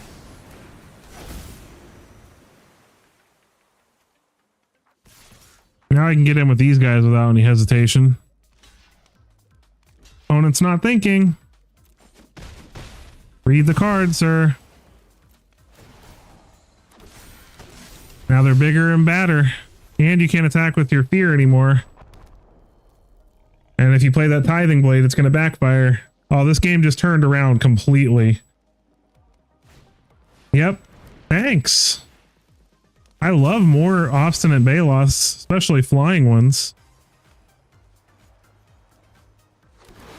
The opponent has to be just like, what's happening? Look, they scoop. Oh, that was great. Like they were completely controlling it. This is whose deck? I literally built this on the stream. I didn't copy anybody. Like I'm sure someone's playing something like this with a bunch of Baloths and stuff, but like this deck list, I crafted it like myself. Like the idea of putting a bunch of Baloths and Wiltleaf Lieges is probably not unique to me, but the deck surrounding it You can scroll back in the stream. I built it like live. Kona goes first.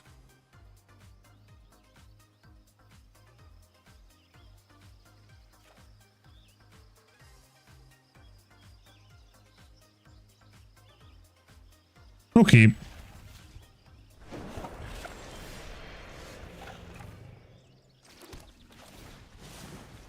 Mishra's Foundry was our opponent's first land, colorless land. Are they just trying to not give us information? It's a swamp. Nowhere to run. Oh, the deck I was playing against. I'm sorry. I wasn't like mad. I just didn't want anyone to think I like stole this list. That was all. Because I never take lists from anybody, and if I do, I always credit the I always credit everybody. I do every once in an occasion. I'll see something that's just so great I have to share it with you guys, but it's very rare that I ever take anybody else's list. Annex. Oh, I'm definitely going to get rid of that.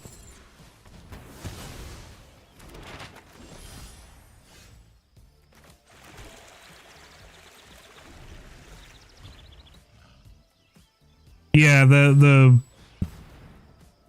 what does he take here? I wonder what he takes. Tyvar, maybe? I would take Tyvar if I was him. Because Tyvar is such a problem for a black base deck. Having a tough time choosing.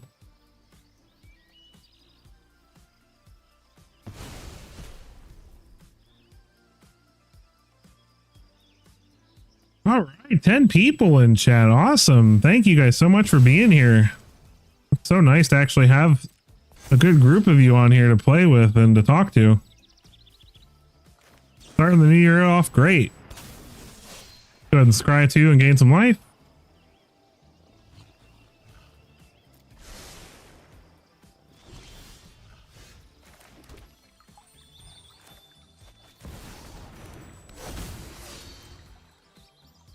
I'll go and attack.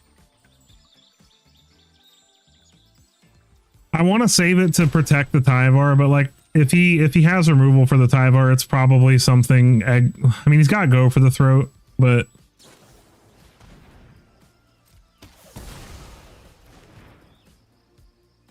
I want my Beza back.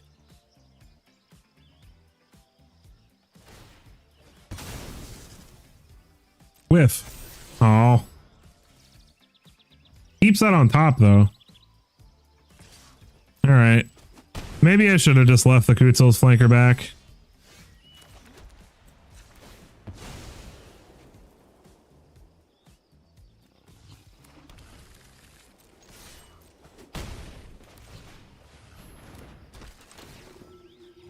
Let's bounce this.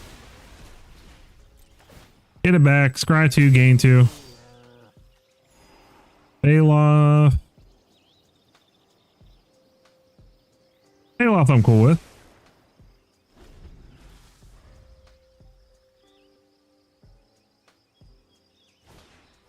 They play the Annex.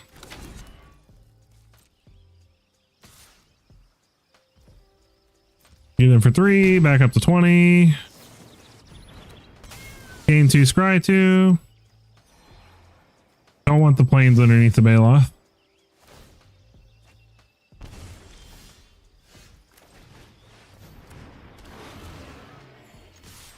Get in for 8. Put the opponent down to 10. Swamp for the opponent. See if they have a Desecrate, one of the 4 mana demons. Nope, go for the throat on the Baloth. And more removal for something. Really? Why would you choose that over one of the flankers?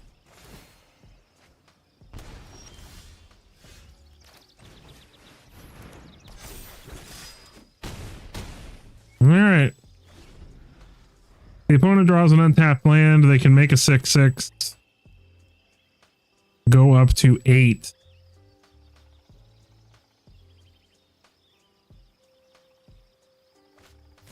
Bloodletter.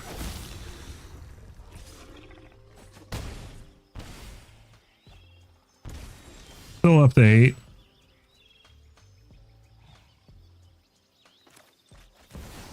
They have to block here. Oh, they just take it on the chin. GG. But what am I talking about? They were dead either way. I can do math, I swear. I don't usually play a deck this long, but I mean, we haven't lost a game yet. So, I don't know. Like, 7-0 with it right now. Lurgoyf. All right, we'll play this last game with it.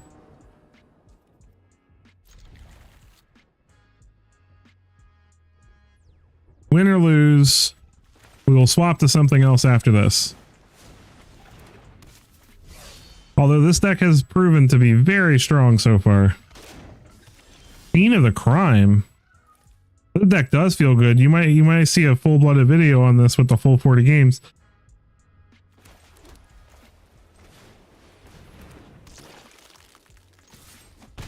Don't know what's going on, but we'll see. Aftermath Analyst.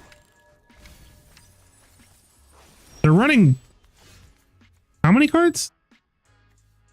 Wait, this would be 1, 2, 3, 4, 5, 6, 7, 8, 9, 10, 11, 12. 74 cards? I'm doing me a heckin' confused, sir. Go ahead and get rid of this. And then let's exile Lumra.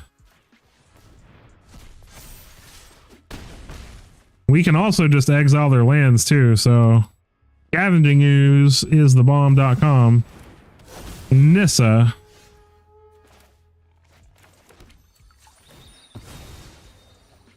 Go get another forest.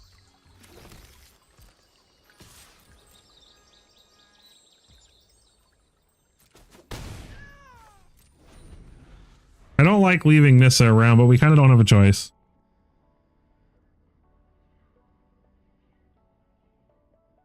There isn't a whole lot, like whatever their deck is trying to do though, we can pretty much stop it.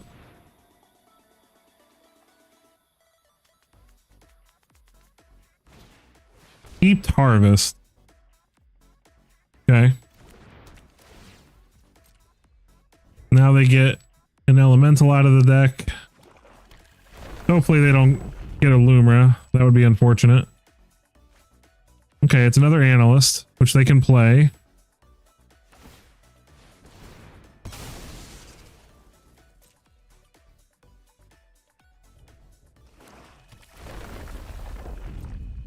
They're popping off.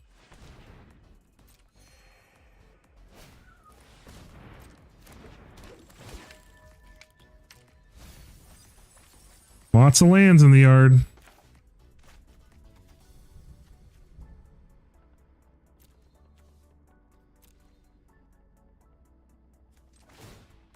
I think I'm just going to eat their Analyst for the life and the counter and then exile their yard.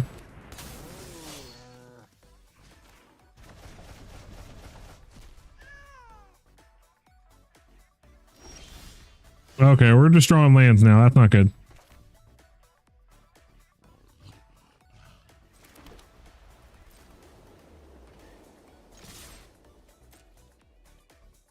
I didn't mean to attack with the recruit. That was an oopsie. I'm like a dirty mono red player. Hitting the attack all button.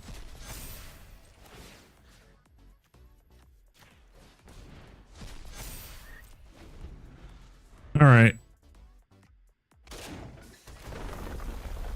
See if they just have a Lumra in hand. They do. Unfortunately for them. Ooh, and another creature for us to exile. Nice.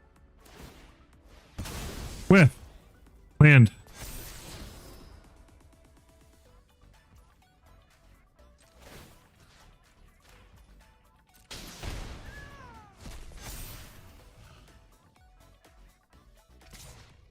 Opponent gets in for 3.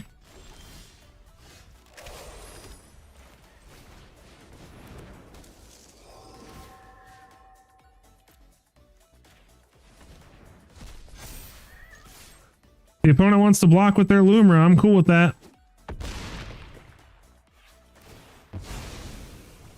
We get a free dude.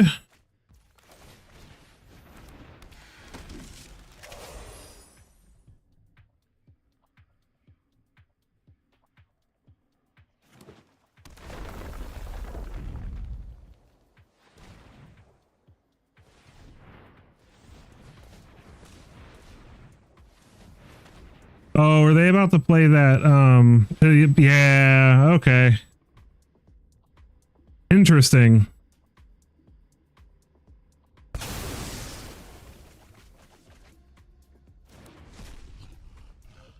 Did they play a land this turn? They don't have enough mana. Do they have Splendid Reclamation in their deck? Because they don't have enough mana to play Lumra.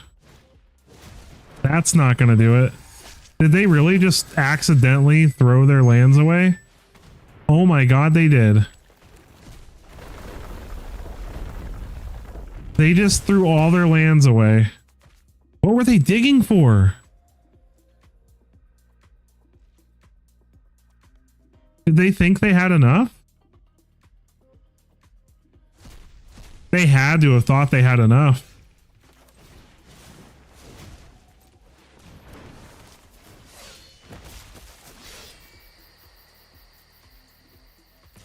I'm going to attack with the Militant because I actually am hoping to draw a better creature.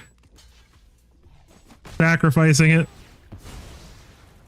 Because we need something. Charming Prince is okay. Let's us get some scry. Yeah, I'll take those. Okay, well, our opponent literally has no lands anymore, pretty much. Well, that helps them a little.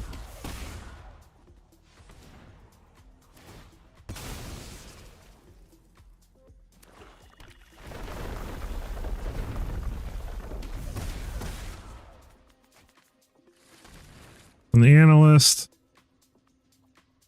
So they're slowly working their way back to being able to do this.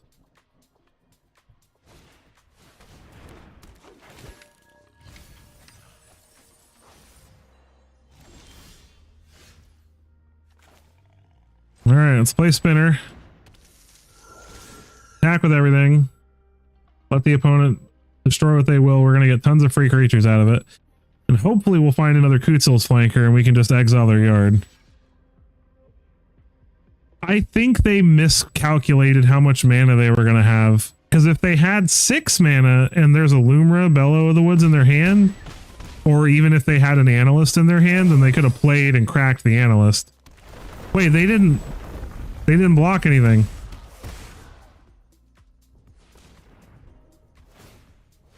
Are we dead? Oh, I think we just died. Did they really get there after all that? Yes. Oh my god. How lame. They screw up that bad and still manage to win. Oh well. Our first loss had to be something ridiculous, of course, but like I said, win or lose, we're moving on to something else. What do we play next? You know what? This is a really fun deck. This deck is 100% all in on the plan. There's no removal in this deck. Pretty much, like, yeah, there's no removal in the deck. It's 100% all in on getting really cheap threats onto the battlefield quicker than we're supposed to.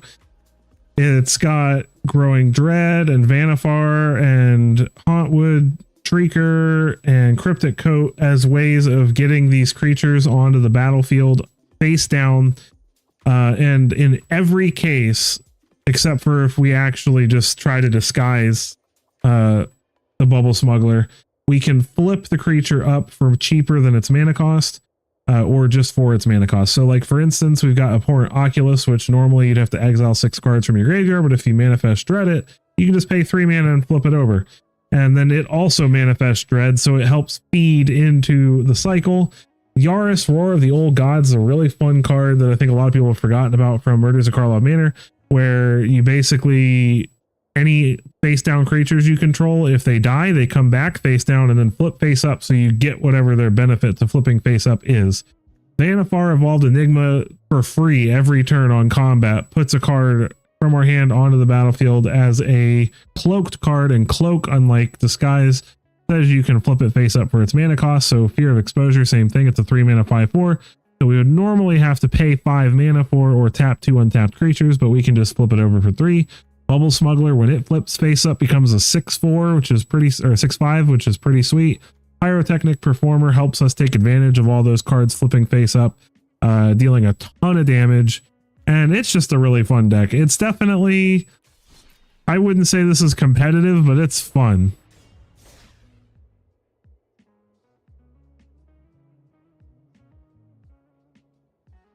And at the end of the day, that's what we're here to do. Have fun. It's good enough to rank up with. I can promise you that. It's just not gonna, you know, there's gonna be games where you wish you had removal and you don't, but that's just the news. This is a great hand.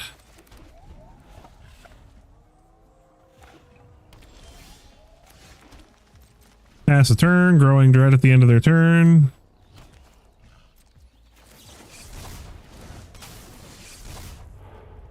Unfortunately, we get lands. The Oculus was the next card.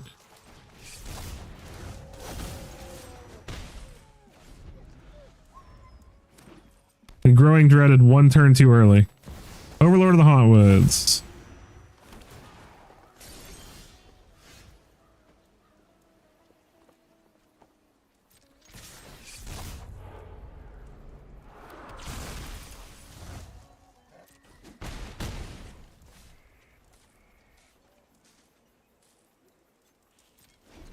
I'm gonna pass just in case they board wipe here.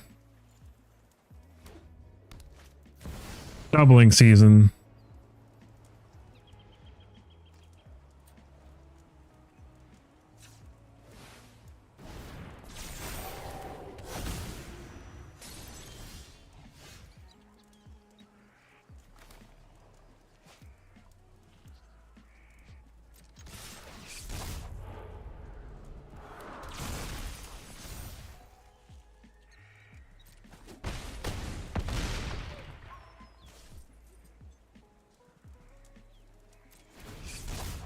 This should be good enough because I can... Wait.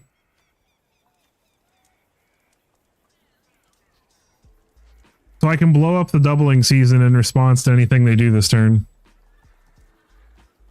If they don't wipe the board, we're good.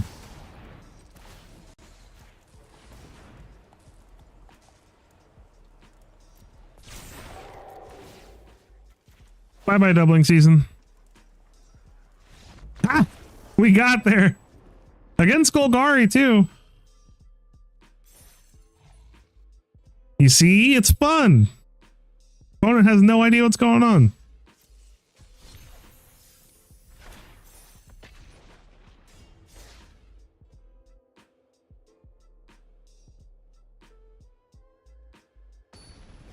Oh, boy.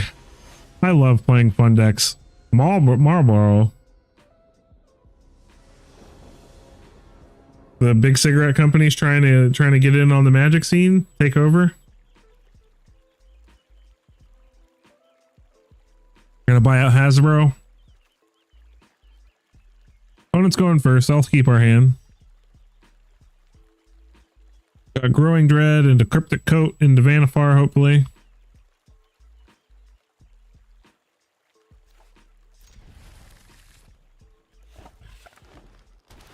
Lush Portico, so we're dealing with Domain. Most likely. Lush Portico is just typically, yeah, Hedge Maze. Very domainy. Pass a turn. Ridiculous Archive. We're probably going to get our live Sunfall away, but... Up the Beanstalk. Come on, Oculus. One time. Up take Yaris. Another Yaris.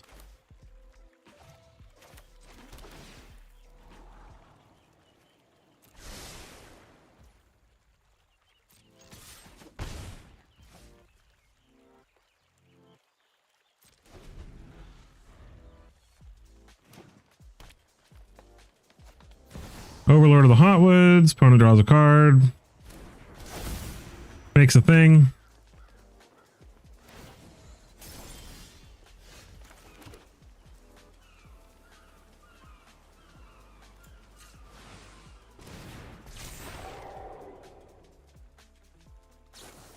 Yep, binding.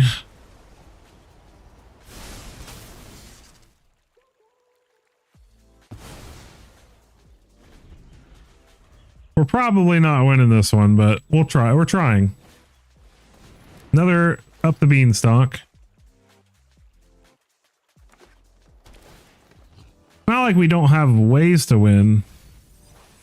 It's going to be difficult. It's ramping and drawing all the cards.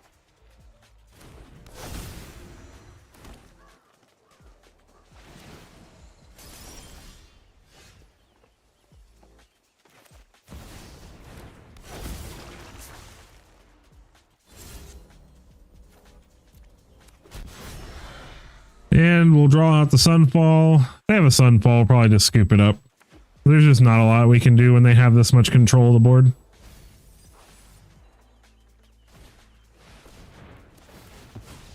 This deck does not fare well against control decks like this. Mid-range, any kind of creature piles or mid-range piles though, we're good against. And there's plenty of those running around, so not going to give up hope yet. This is just one of the most fun, like, mechanic-driven decks. Like, I love playing decks that are built around a particular mechanic. Especially because it's technically built around multiple face-down mechanics. Just really fun, in my opinion. This is good. We'll keep. Mono red.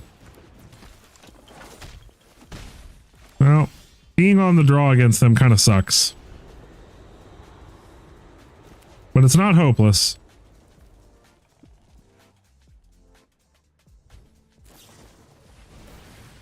Well, that could have been a worse turn.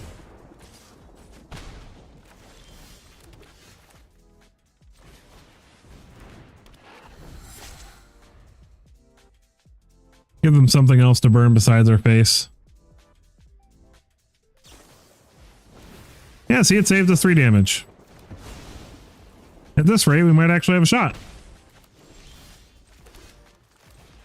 Cryptic Coat. What do we get? Ooh, Yaris is good. And it has Ward too, so they can't exactly burn it. Heartfire Hero, sure.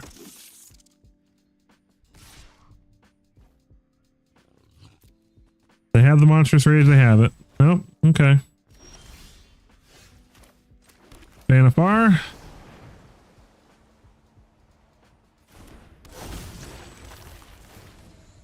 Go ahead and cloak a Pyrotechnic Reformer.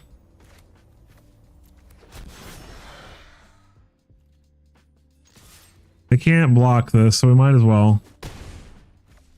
Because our only hope of beating them is going to be flipping all this stuff face up.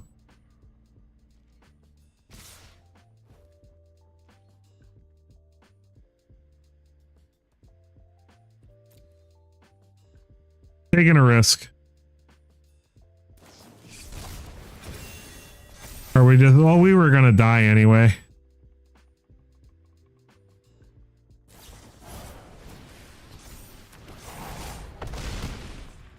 Even if we had blocked, we were dead. Mono Red's such a fair deck. I'm still gonna play one more game with this at least. I don't care if it's good, it's fun.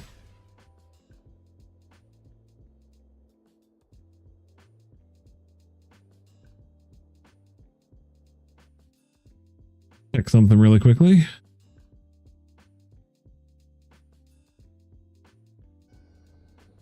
Garfield 76. One goes first. We'll keep.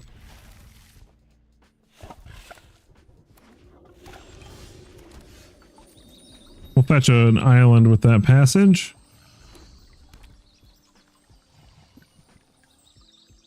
Black, red, white. Mardu, huh? Thrill of possibility. Ooh, Gishath. Okay. So, reanimator of some kind.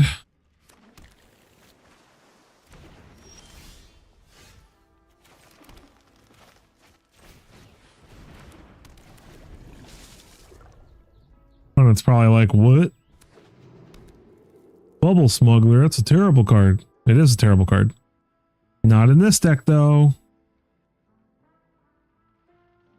We actually do have ways to flip it back face down and then flip it face up again. Opponent discards a land. Get a Shrieker down. And see if we're dead this turn. They discarded a land, so they obviously have another land. Do they have the Zombify? Or the Right of the Moth? No! Untapped land? Maybe there's hope then. Another Thrill. They discarded another they had an untapped land. I am confused.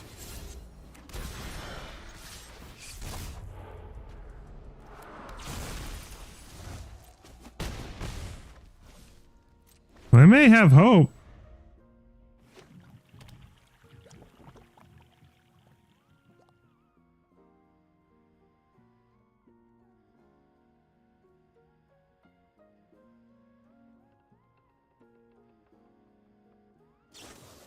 Bitter Triumph. Oh. Well, they haven't made any tokens yet, because this kind of feels like a Lich Knight's Conquest deck. Yeah. This feels very much like a Lich Knight's Conquest deck.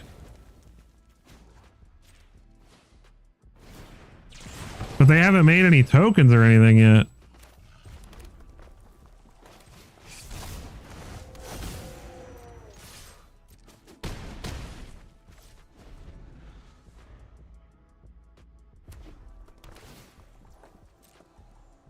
Or is it like a Rise of the Dark Realms list? Maybe that's what it was. Maybe it was a Rise of the Dark Realms list. I don't know. We won though. Back up to Platinum Tier 3. Alright, let's move on to something a little more serious. Got about 45 minutes here left in the stream. Let's see, what could we play next? If you're listening and you have the ability to type in the chat, I'll give you a couple of choices and you guys can pick. If you don't pick, then I'll pick, obviously. So I've got a Joda Humans list, which is 5-color legendary humans. It's my favorite archetype ever. I have a Goblins list that is based around Relive the Past, Raise the Past, and War Leader's Call. So it's basically just goblins with a little bit of recursion.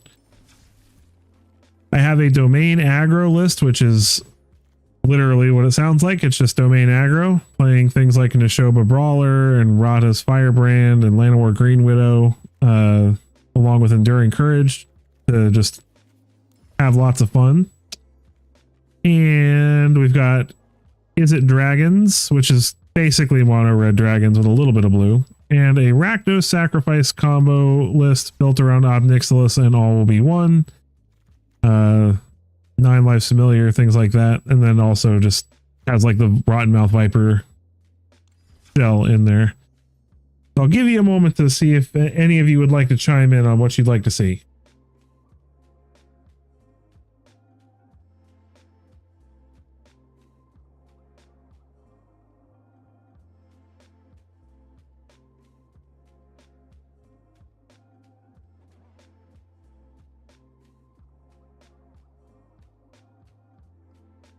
Or angels. We have angels too.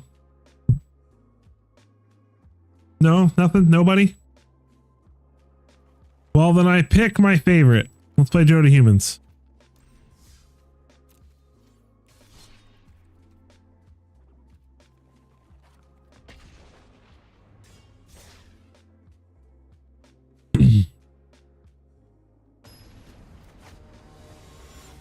This is my favorite deck. Dune or Jun. right. Keep this. Convince the opponent that we're blue-black. Optimistic scavenger.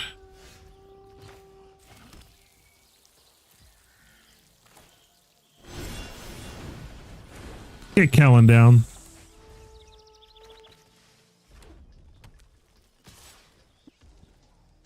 Monstrous Rage?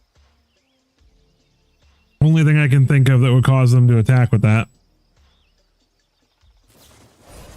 Sure.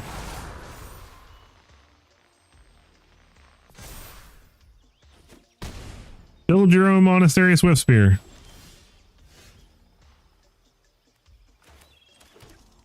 Alright, what are the odds that they have Shard Mage's Rescue? The auto tapper is so bad sometimes.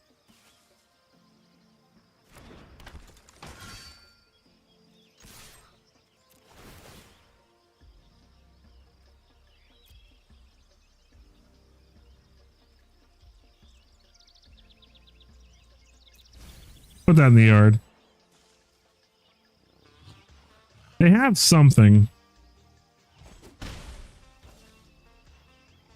I'm not going to waste this Animus Might,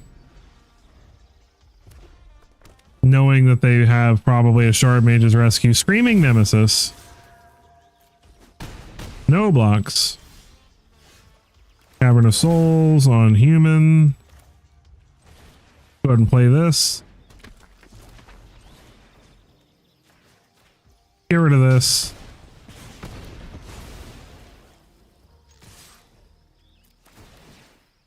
No discard. We'll also keep that on top. Another Screaming Nemesis. Do they have something to pump it up to damage? No? Alright, then I think we win.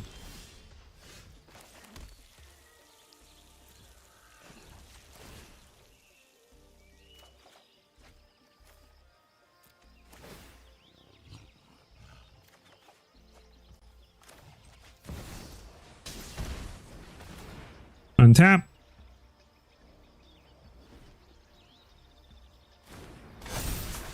And that does it. GG, opponent.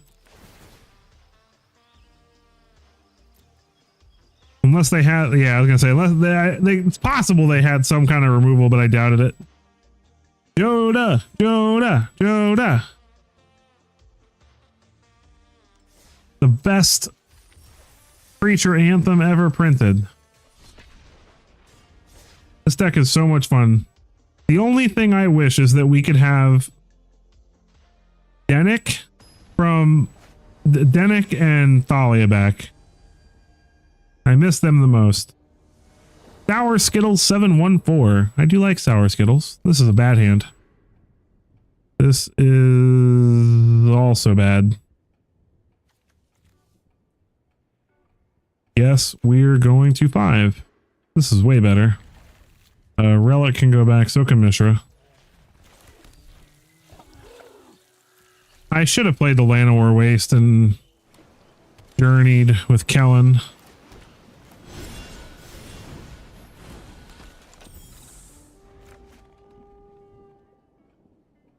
Hopefully Kellen lives, because Kellen could save us. Thundering Falls for the opponent.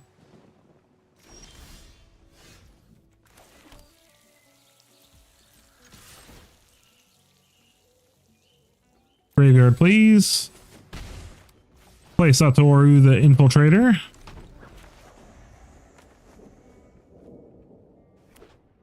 Murex for the opponent, and Brotherhood's End. Wow, that sucks. Guess we'll pass the turn and we'll plan on Urtying whatever they play this turn. Nope.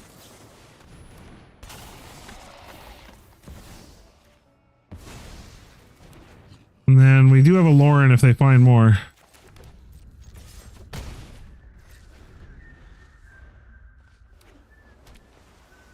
Unfortunately, we mulling to 5, not so great. But we do get to blow up the strand spider.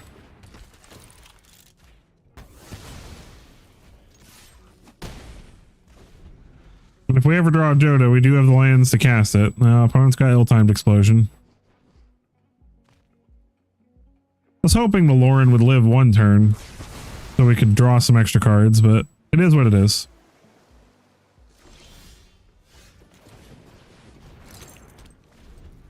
We do have some good draws for getting back on the board, though. Oh, another synthesizer, really? I just did a video about synthesizer not that long ago.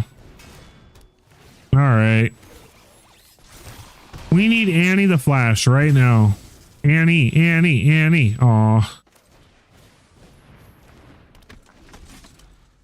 Okay, there's still hope. We're not toast yet. That's not good. You know what? Don't be rude. Don't say good game. You don't know. You don't know.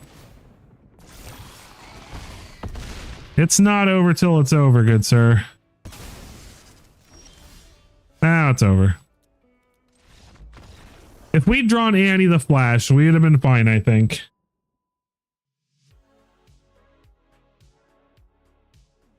No Annie, though.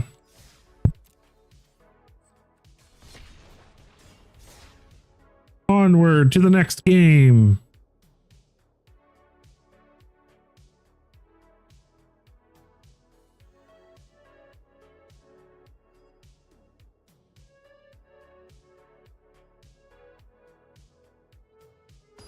All right, found somebody to play.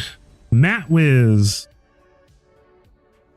What does that mean? Does that mean he's like a whiz at being Matt? Is that what that means?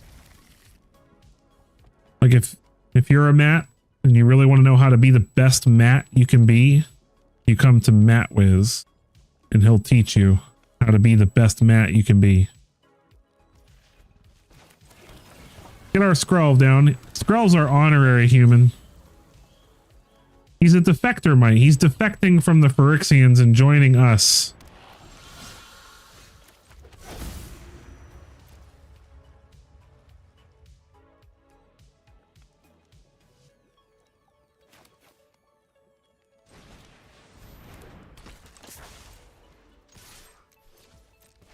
I think Rona's the right play because we need to draw land, so at least Rona gives us the opportunity to draw land next turn. Another hired claw. Another hired claw. Okay. So we're taking 3 just from him attacking with this, which is very annoying.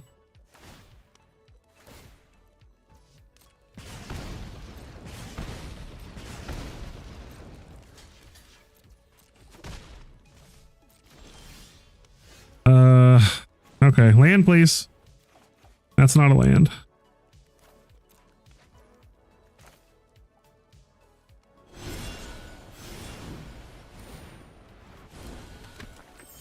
Land please. Oh my gosh, okay. The Mtga's got to go bye-bye. Alright, there's still hope. But it's not looking great. The only reason, and I mean the only reason we're even kind of struggling right now is not drawing lands. Like, this is a fantastic hand if we had even one more land. I will 100% pay the life to save this, hopefully.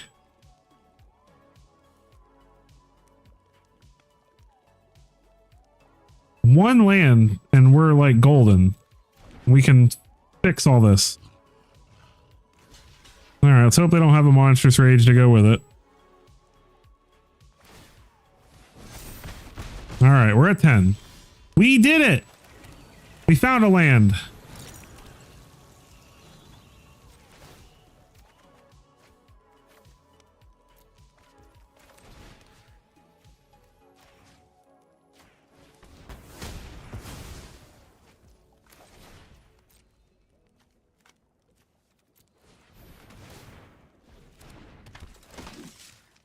All right.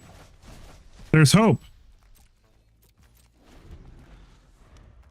probably can play Joda next turn. Oh, Screaming Nemesis is unfortunate.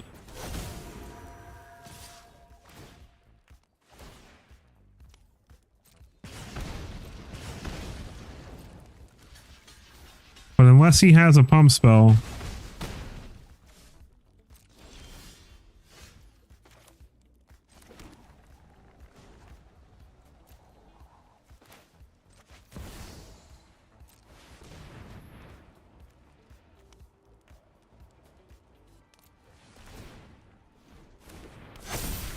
There we go. GG, opponent.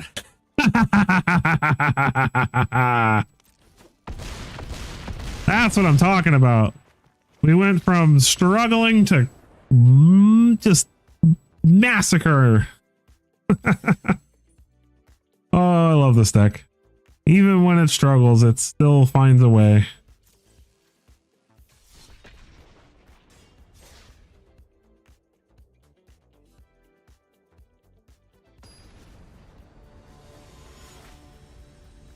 Father's Mouth. I think I played this guy the other day. It's an interesting name. Father's Mouth. Kona goes first, but I like this hand. Full of goodies.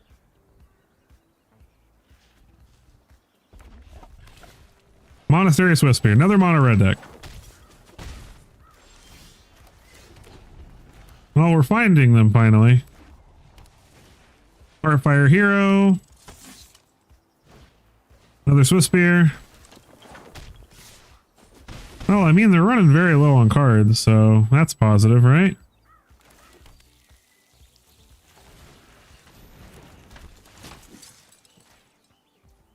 We can just survive somehow 2 more turns. Can't afford to block. Manifold Mouse. That's annoying. That means they can't attack with their Swiftspears, though.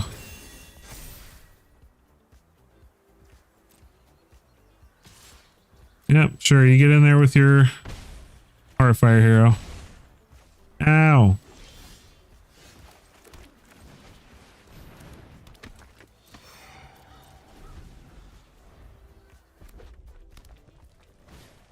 Another Heartfire Hero. Turn inside out.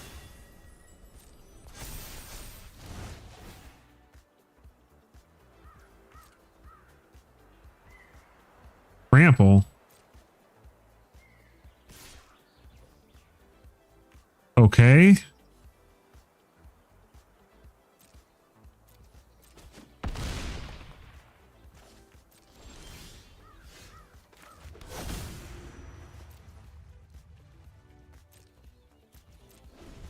All right, and I think we just Urtai the Heartfire Hero after they target it with the mouse. Okay, so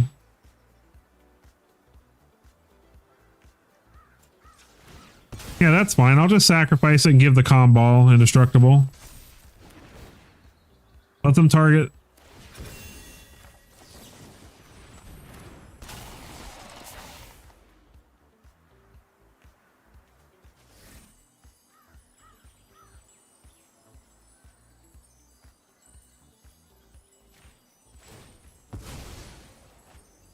We lose 3. Hopefully they don't draw a pump spell, but it's our only option.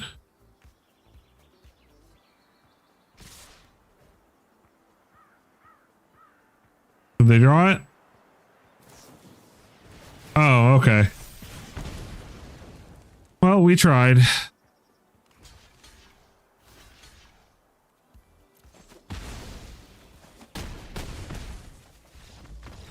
Mono red too fast.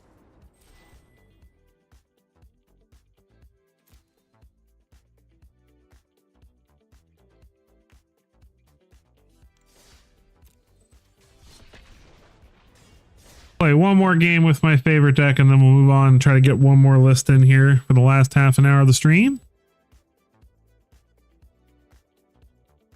It has been a very fun New Year's stream, thanks to you guys.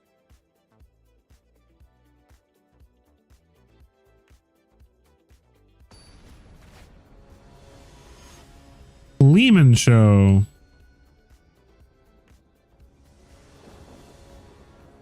This looks good.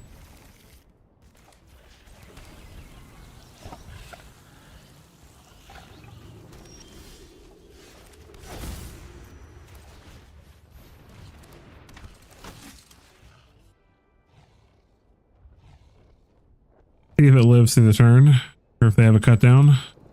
Seems like they... Okay, no cut down. That's good. Black Cleave Cliffs for the opponent. And Undead Sprinter. Sure. Some kind of sacrifice list then.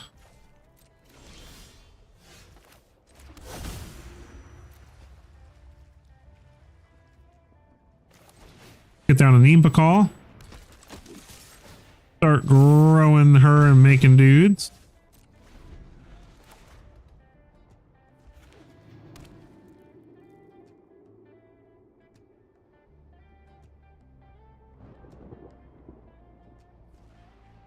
Then we'll be Joda-ing it up in no time. Play Relic of Legends next turn, then get Saturo on the battlefield. Fear of missing out.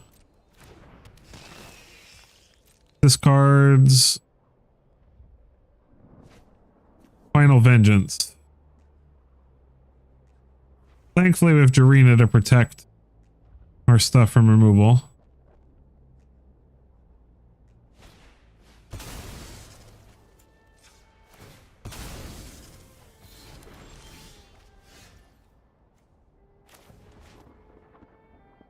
Let's play Lauren and get rid of the fear.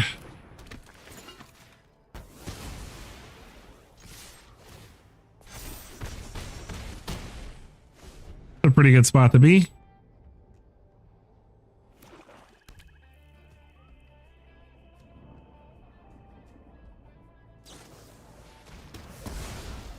Opponent goes for the throat. Gets back their sprinter.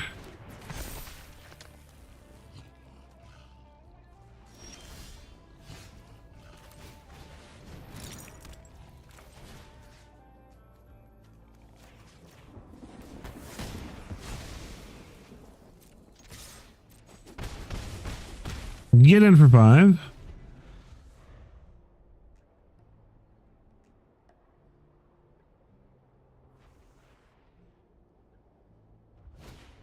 Alesha, who laughs at fate.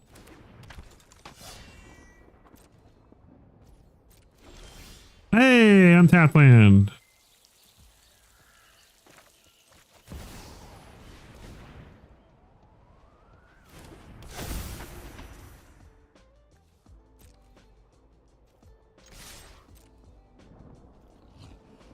Gotta block Lauren.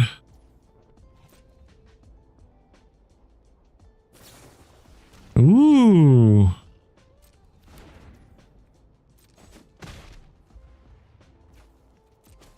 All right.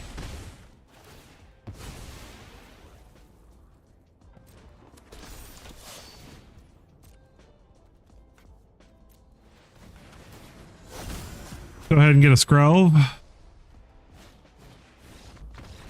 Opponent scoops it up. Nice. All right. So we at least ended our Joda run with a victory. That's so much fun. And it's really resilient. All right. What to play next? Let's try... play some dragons. Everybody loves dragons, right? Dragons are like half what the game was built around. Mash our opponent's faces with dragons. Johnny tweaks. What does Johnny tweak? What does he tweak? We'll keep. This looks great. Thundering Falls. I don't think we need more Brotherhood's Ends. I think I'd rather have lands or dragons. No dragons in the hand just yet, but our goal is to control the board until we can get to the dragons anyway. Opponent. Haven't seen one of those in a while. All the roaming thrones. There's only 2 in the list. They all wanted to come play though.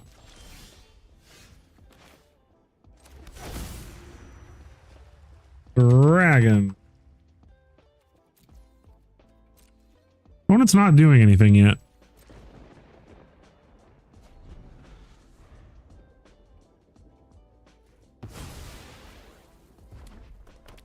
Another demonic ruckus. Are they just trying to like OTK us?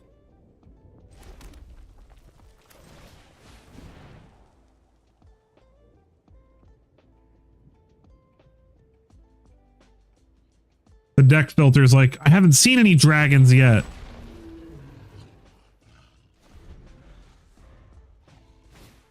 Starfire Hero. Do we have a way to give it haste? Ruckus.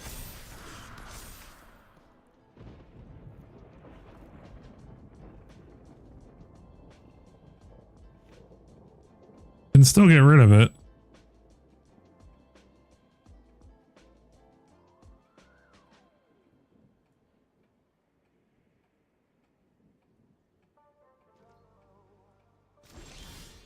Twin Flame Tyrant. I don't have enough lands to cast it yet, though. Get in for 4, see what happens. See what our opponent does.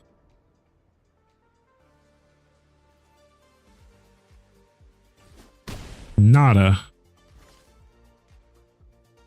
What is their goal?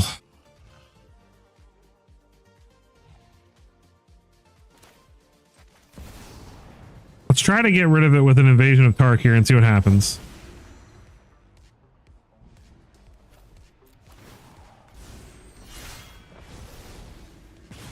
It worked.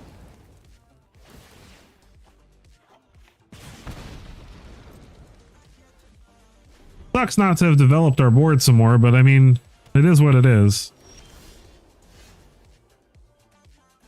All right, let's play another roaming throne.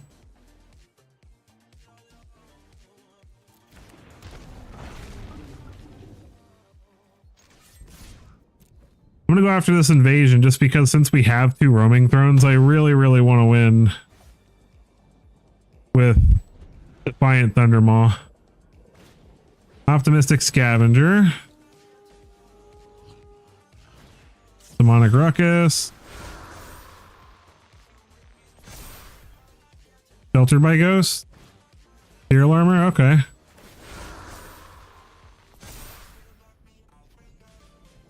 That's scary.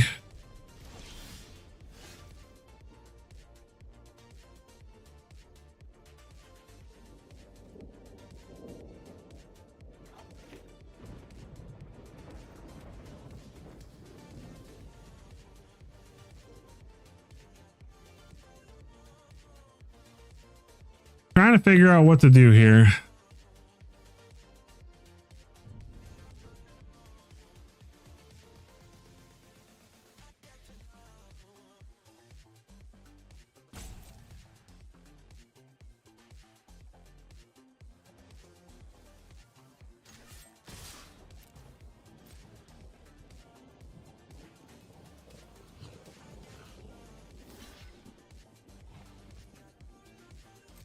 I think this is our best plan of action. It's not pretty, but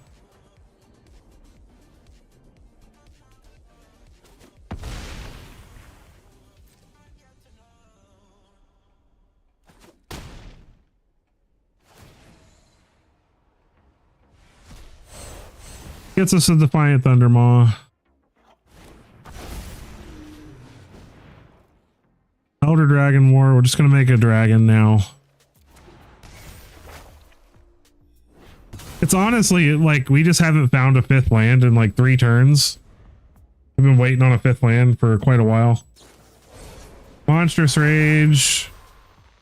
Do they just have the fling guy? Is that what's gonna happen to us? Monstrous Rage again.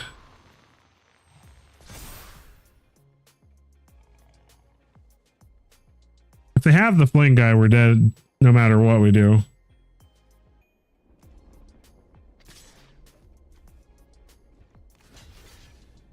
Oh, it has Menace. Okay, well, I guess I'm just gonna let it go and see what happens then. I'm not gonna block with both. I don't have a chance of winning if I lose the Thundermaw. At least this way, if they don't have a way to deal that last 3 points of damage, then they're dead this turn. They had exactly 3 points of damage. Come on. What luck. If we'd found a 5th land ever, they were toast. But nope. No 5th land. Or even a Sarkin at any point would have been great. Hobo Suave. This feels pretty good. We don't have a ton going on, but we've got catch-up mechanics in hand. A little bit of ramp.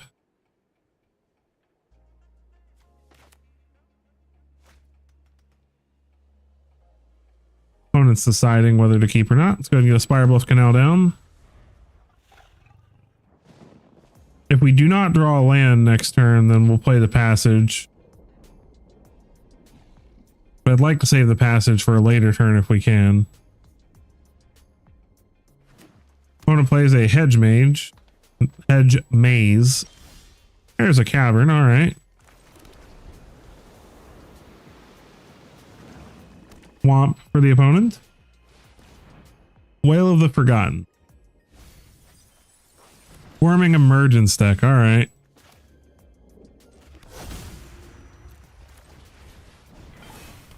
Well, let's see if we can run faster than they can. Blooming Marsh and Kiora the Rising Tide.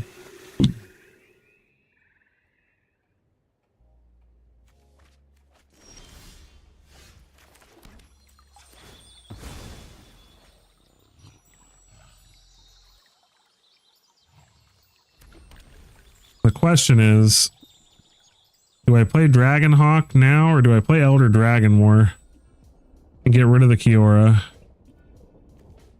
They don't have enough to Squirming Emergence either of these right this minute.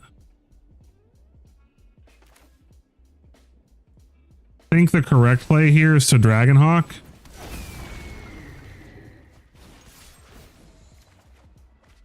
Smack them for 9. Because if we get rid of the Kiora, we're helping them towards their Squirming Emergence goal. And we have Aetherize, so like if they reanimate something crazy, we can just bounce it to their hand. Go for the throat. Unfortunate. Picklock Prankster. So now Kiora makes an 8/8.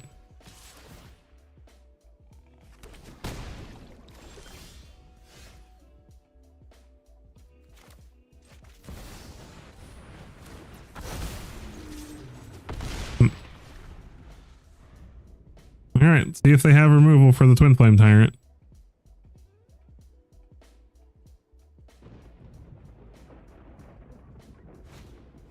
Whale of the Forgotten. They still don't have Descend 8, interestingly enough.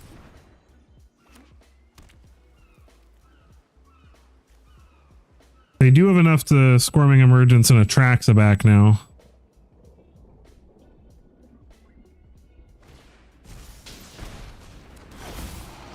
Makes sense.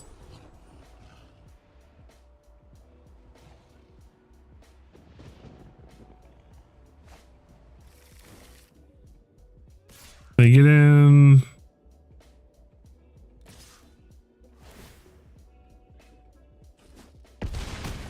We're down to 6.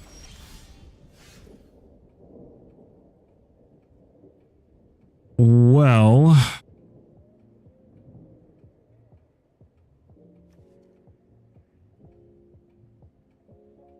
wait, hold on. If a source you control will deal damage to an opponent or permanent, it deals double.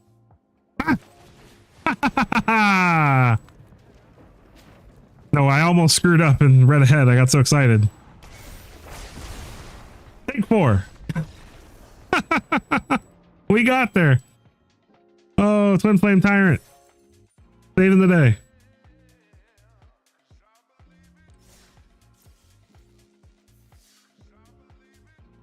All right.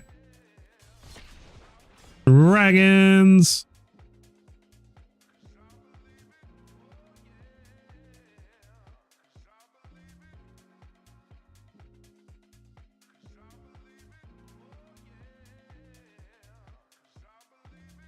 right, Saint Elf. Keep.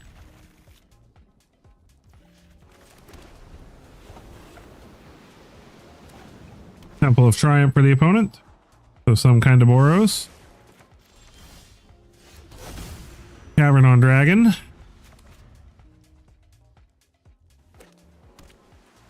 Jeskai, Chart a Course. What are they doing with that graveyard, I wonder? Is it literally just control?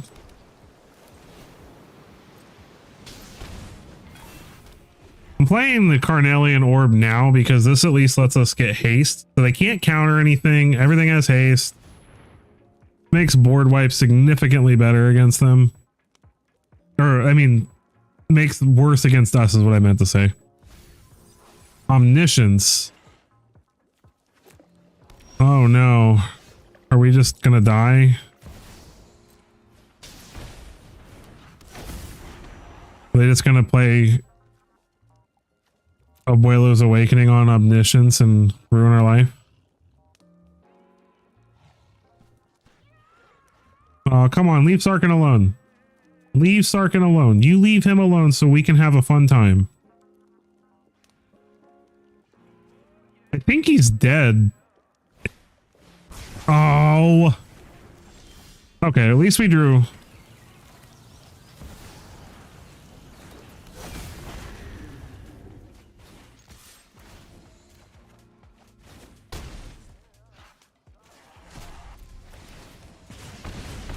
At least we drew the land so we could play dragons.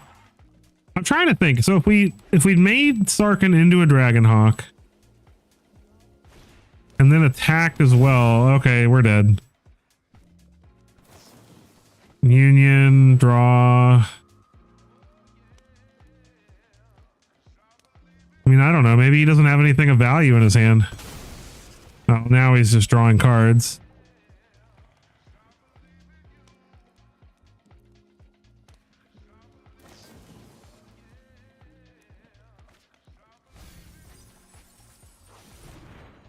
Well, I mean, so far, like, those three cards were kind of useless, so... Brow.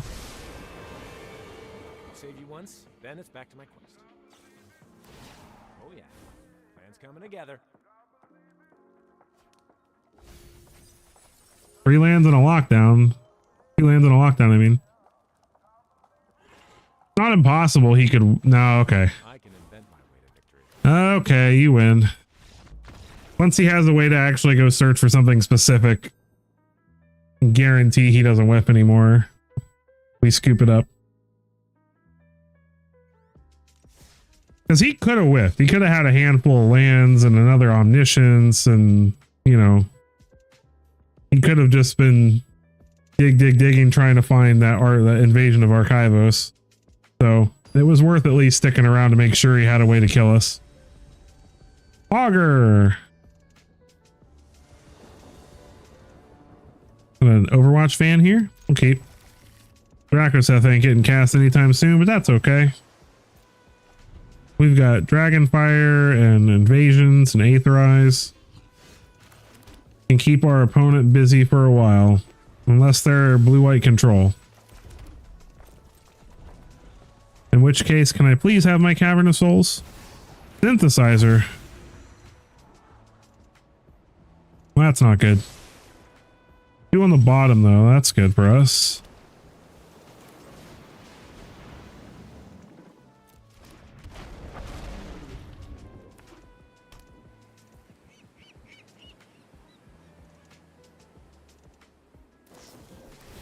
And that's their whole turn. I won't whine about that.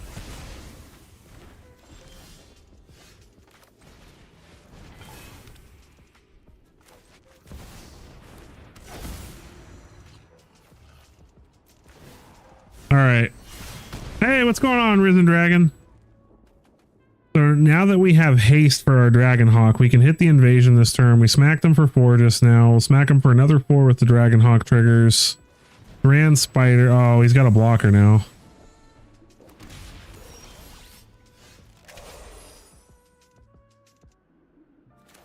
Still gonna try.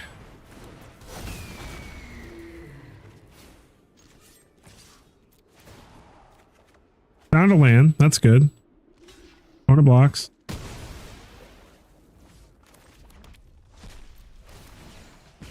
Still plenty of hope here. We got Aetherize. Simulation agents. Ah, that's so annoying.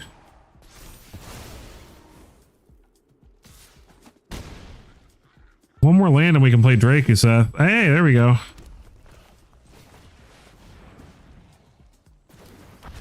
Do they have removal for it?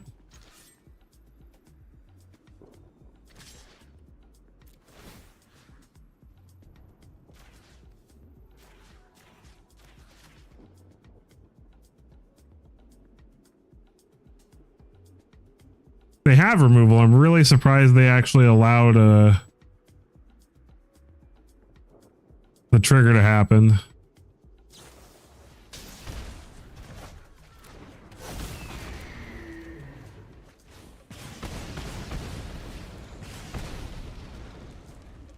Okay, well now if they assimilation aegis us this turn, they're just, and they don't have a way to like, do they have a way to make more artifacts? That doesn't do it. We're at 1. GG. Hey man, I can't believe we got through that. Draku, Seth, save the day.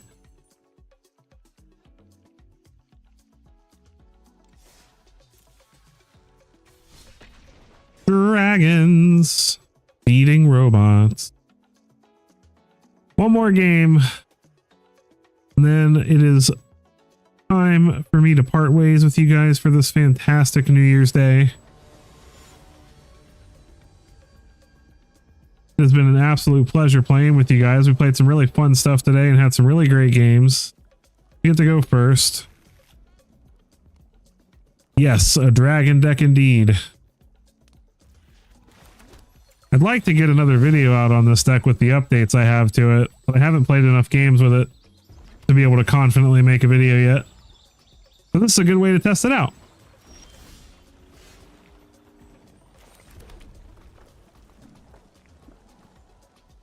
If I have to put one of these caverns on human, I will to play Sarkin.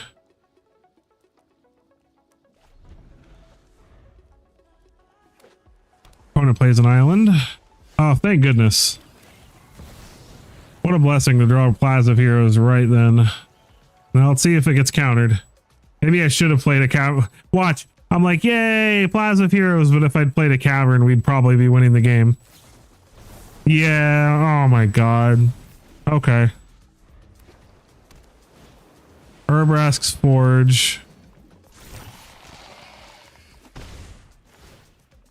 Alright, well they can't counter this Sarkin, so...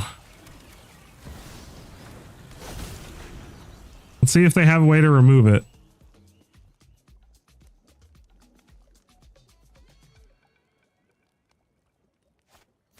Screaming Nemesis. I'm totally cool with that. I'll block this since I know they don't have any more mana. Alright. No, dragon. Dragon. This should be fun.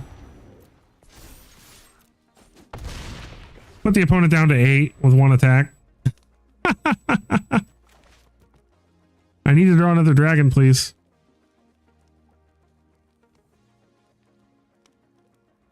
If they don't have a removal spell for this Twin Flame Tyrant, they're in trouble.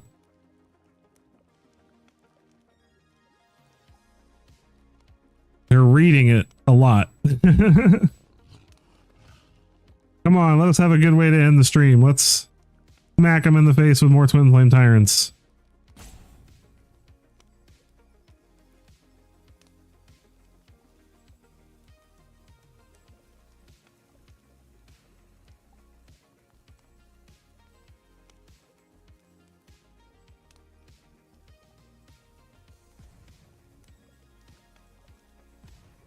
They're thinking.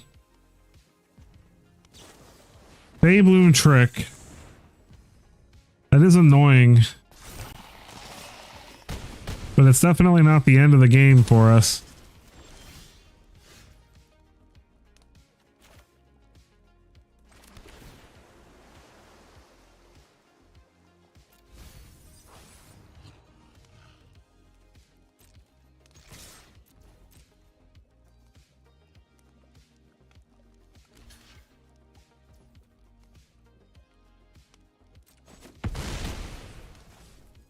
Surprised they left one back. Why didn't they block?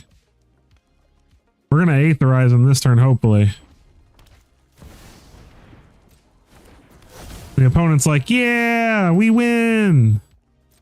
We did it.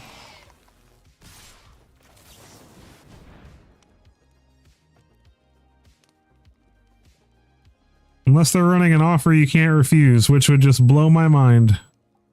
If they're running an offer you can't refuse, we'd still win, actually, because even if they had that, we could then Scorching Dragonfire the Forge token, but yeah, what a way to end the stream.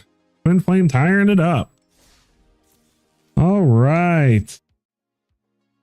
Well, as always, it has been an absolutely wonderful stream. I appreciate every single one of you. If you're watching this after the fact, thank you for watching the stream as well. You guys are what make this possible every day. I'm getting closer and closer to 1,000 subscribers, which means I can actually start making a little bit of money on this. And eventually, slowly, maybe, you know, as I get more and more subscribers, maybe partnerships with wizards and things like that, so I can actually be a part of the early accesses for standard release and things, which would be amazing. So all of you that have helped me get to this point, I'm so grateful for you. I hope you have an absolutely incredible new year. I hope all the things that you try to accomplish this year come true for you, and that, you know, just there's positivity and love in your life. And yeah, so there'll be another video sometime this weekend, and we'll see you for another live stream next Wednesday at the normal time of 8 p.m. EST. And I will catch you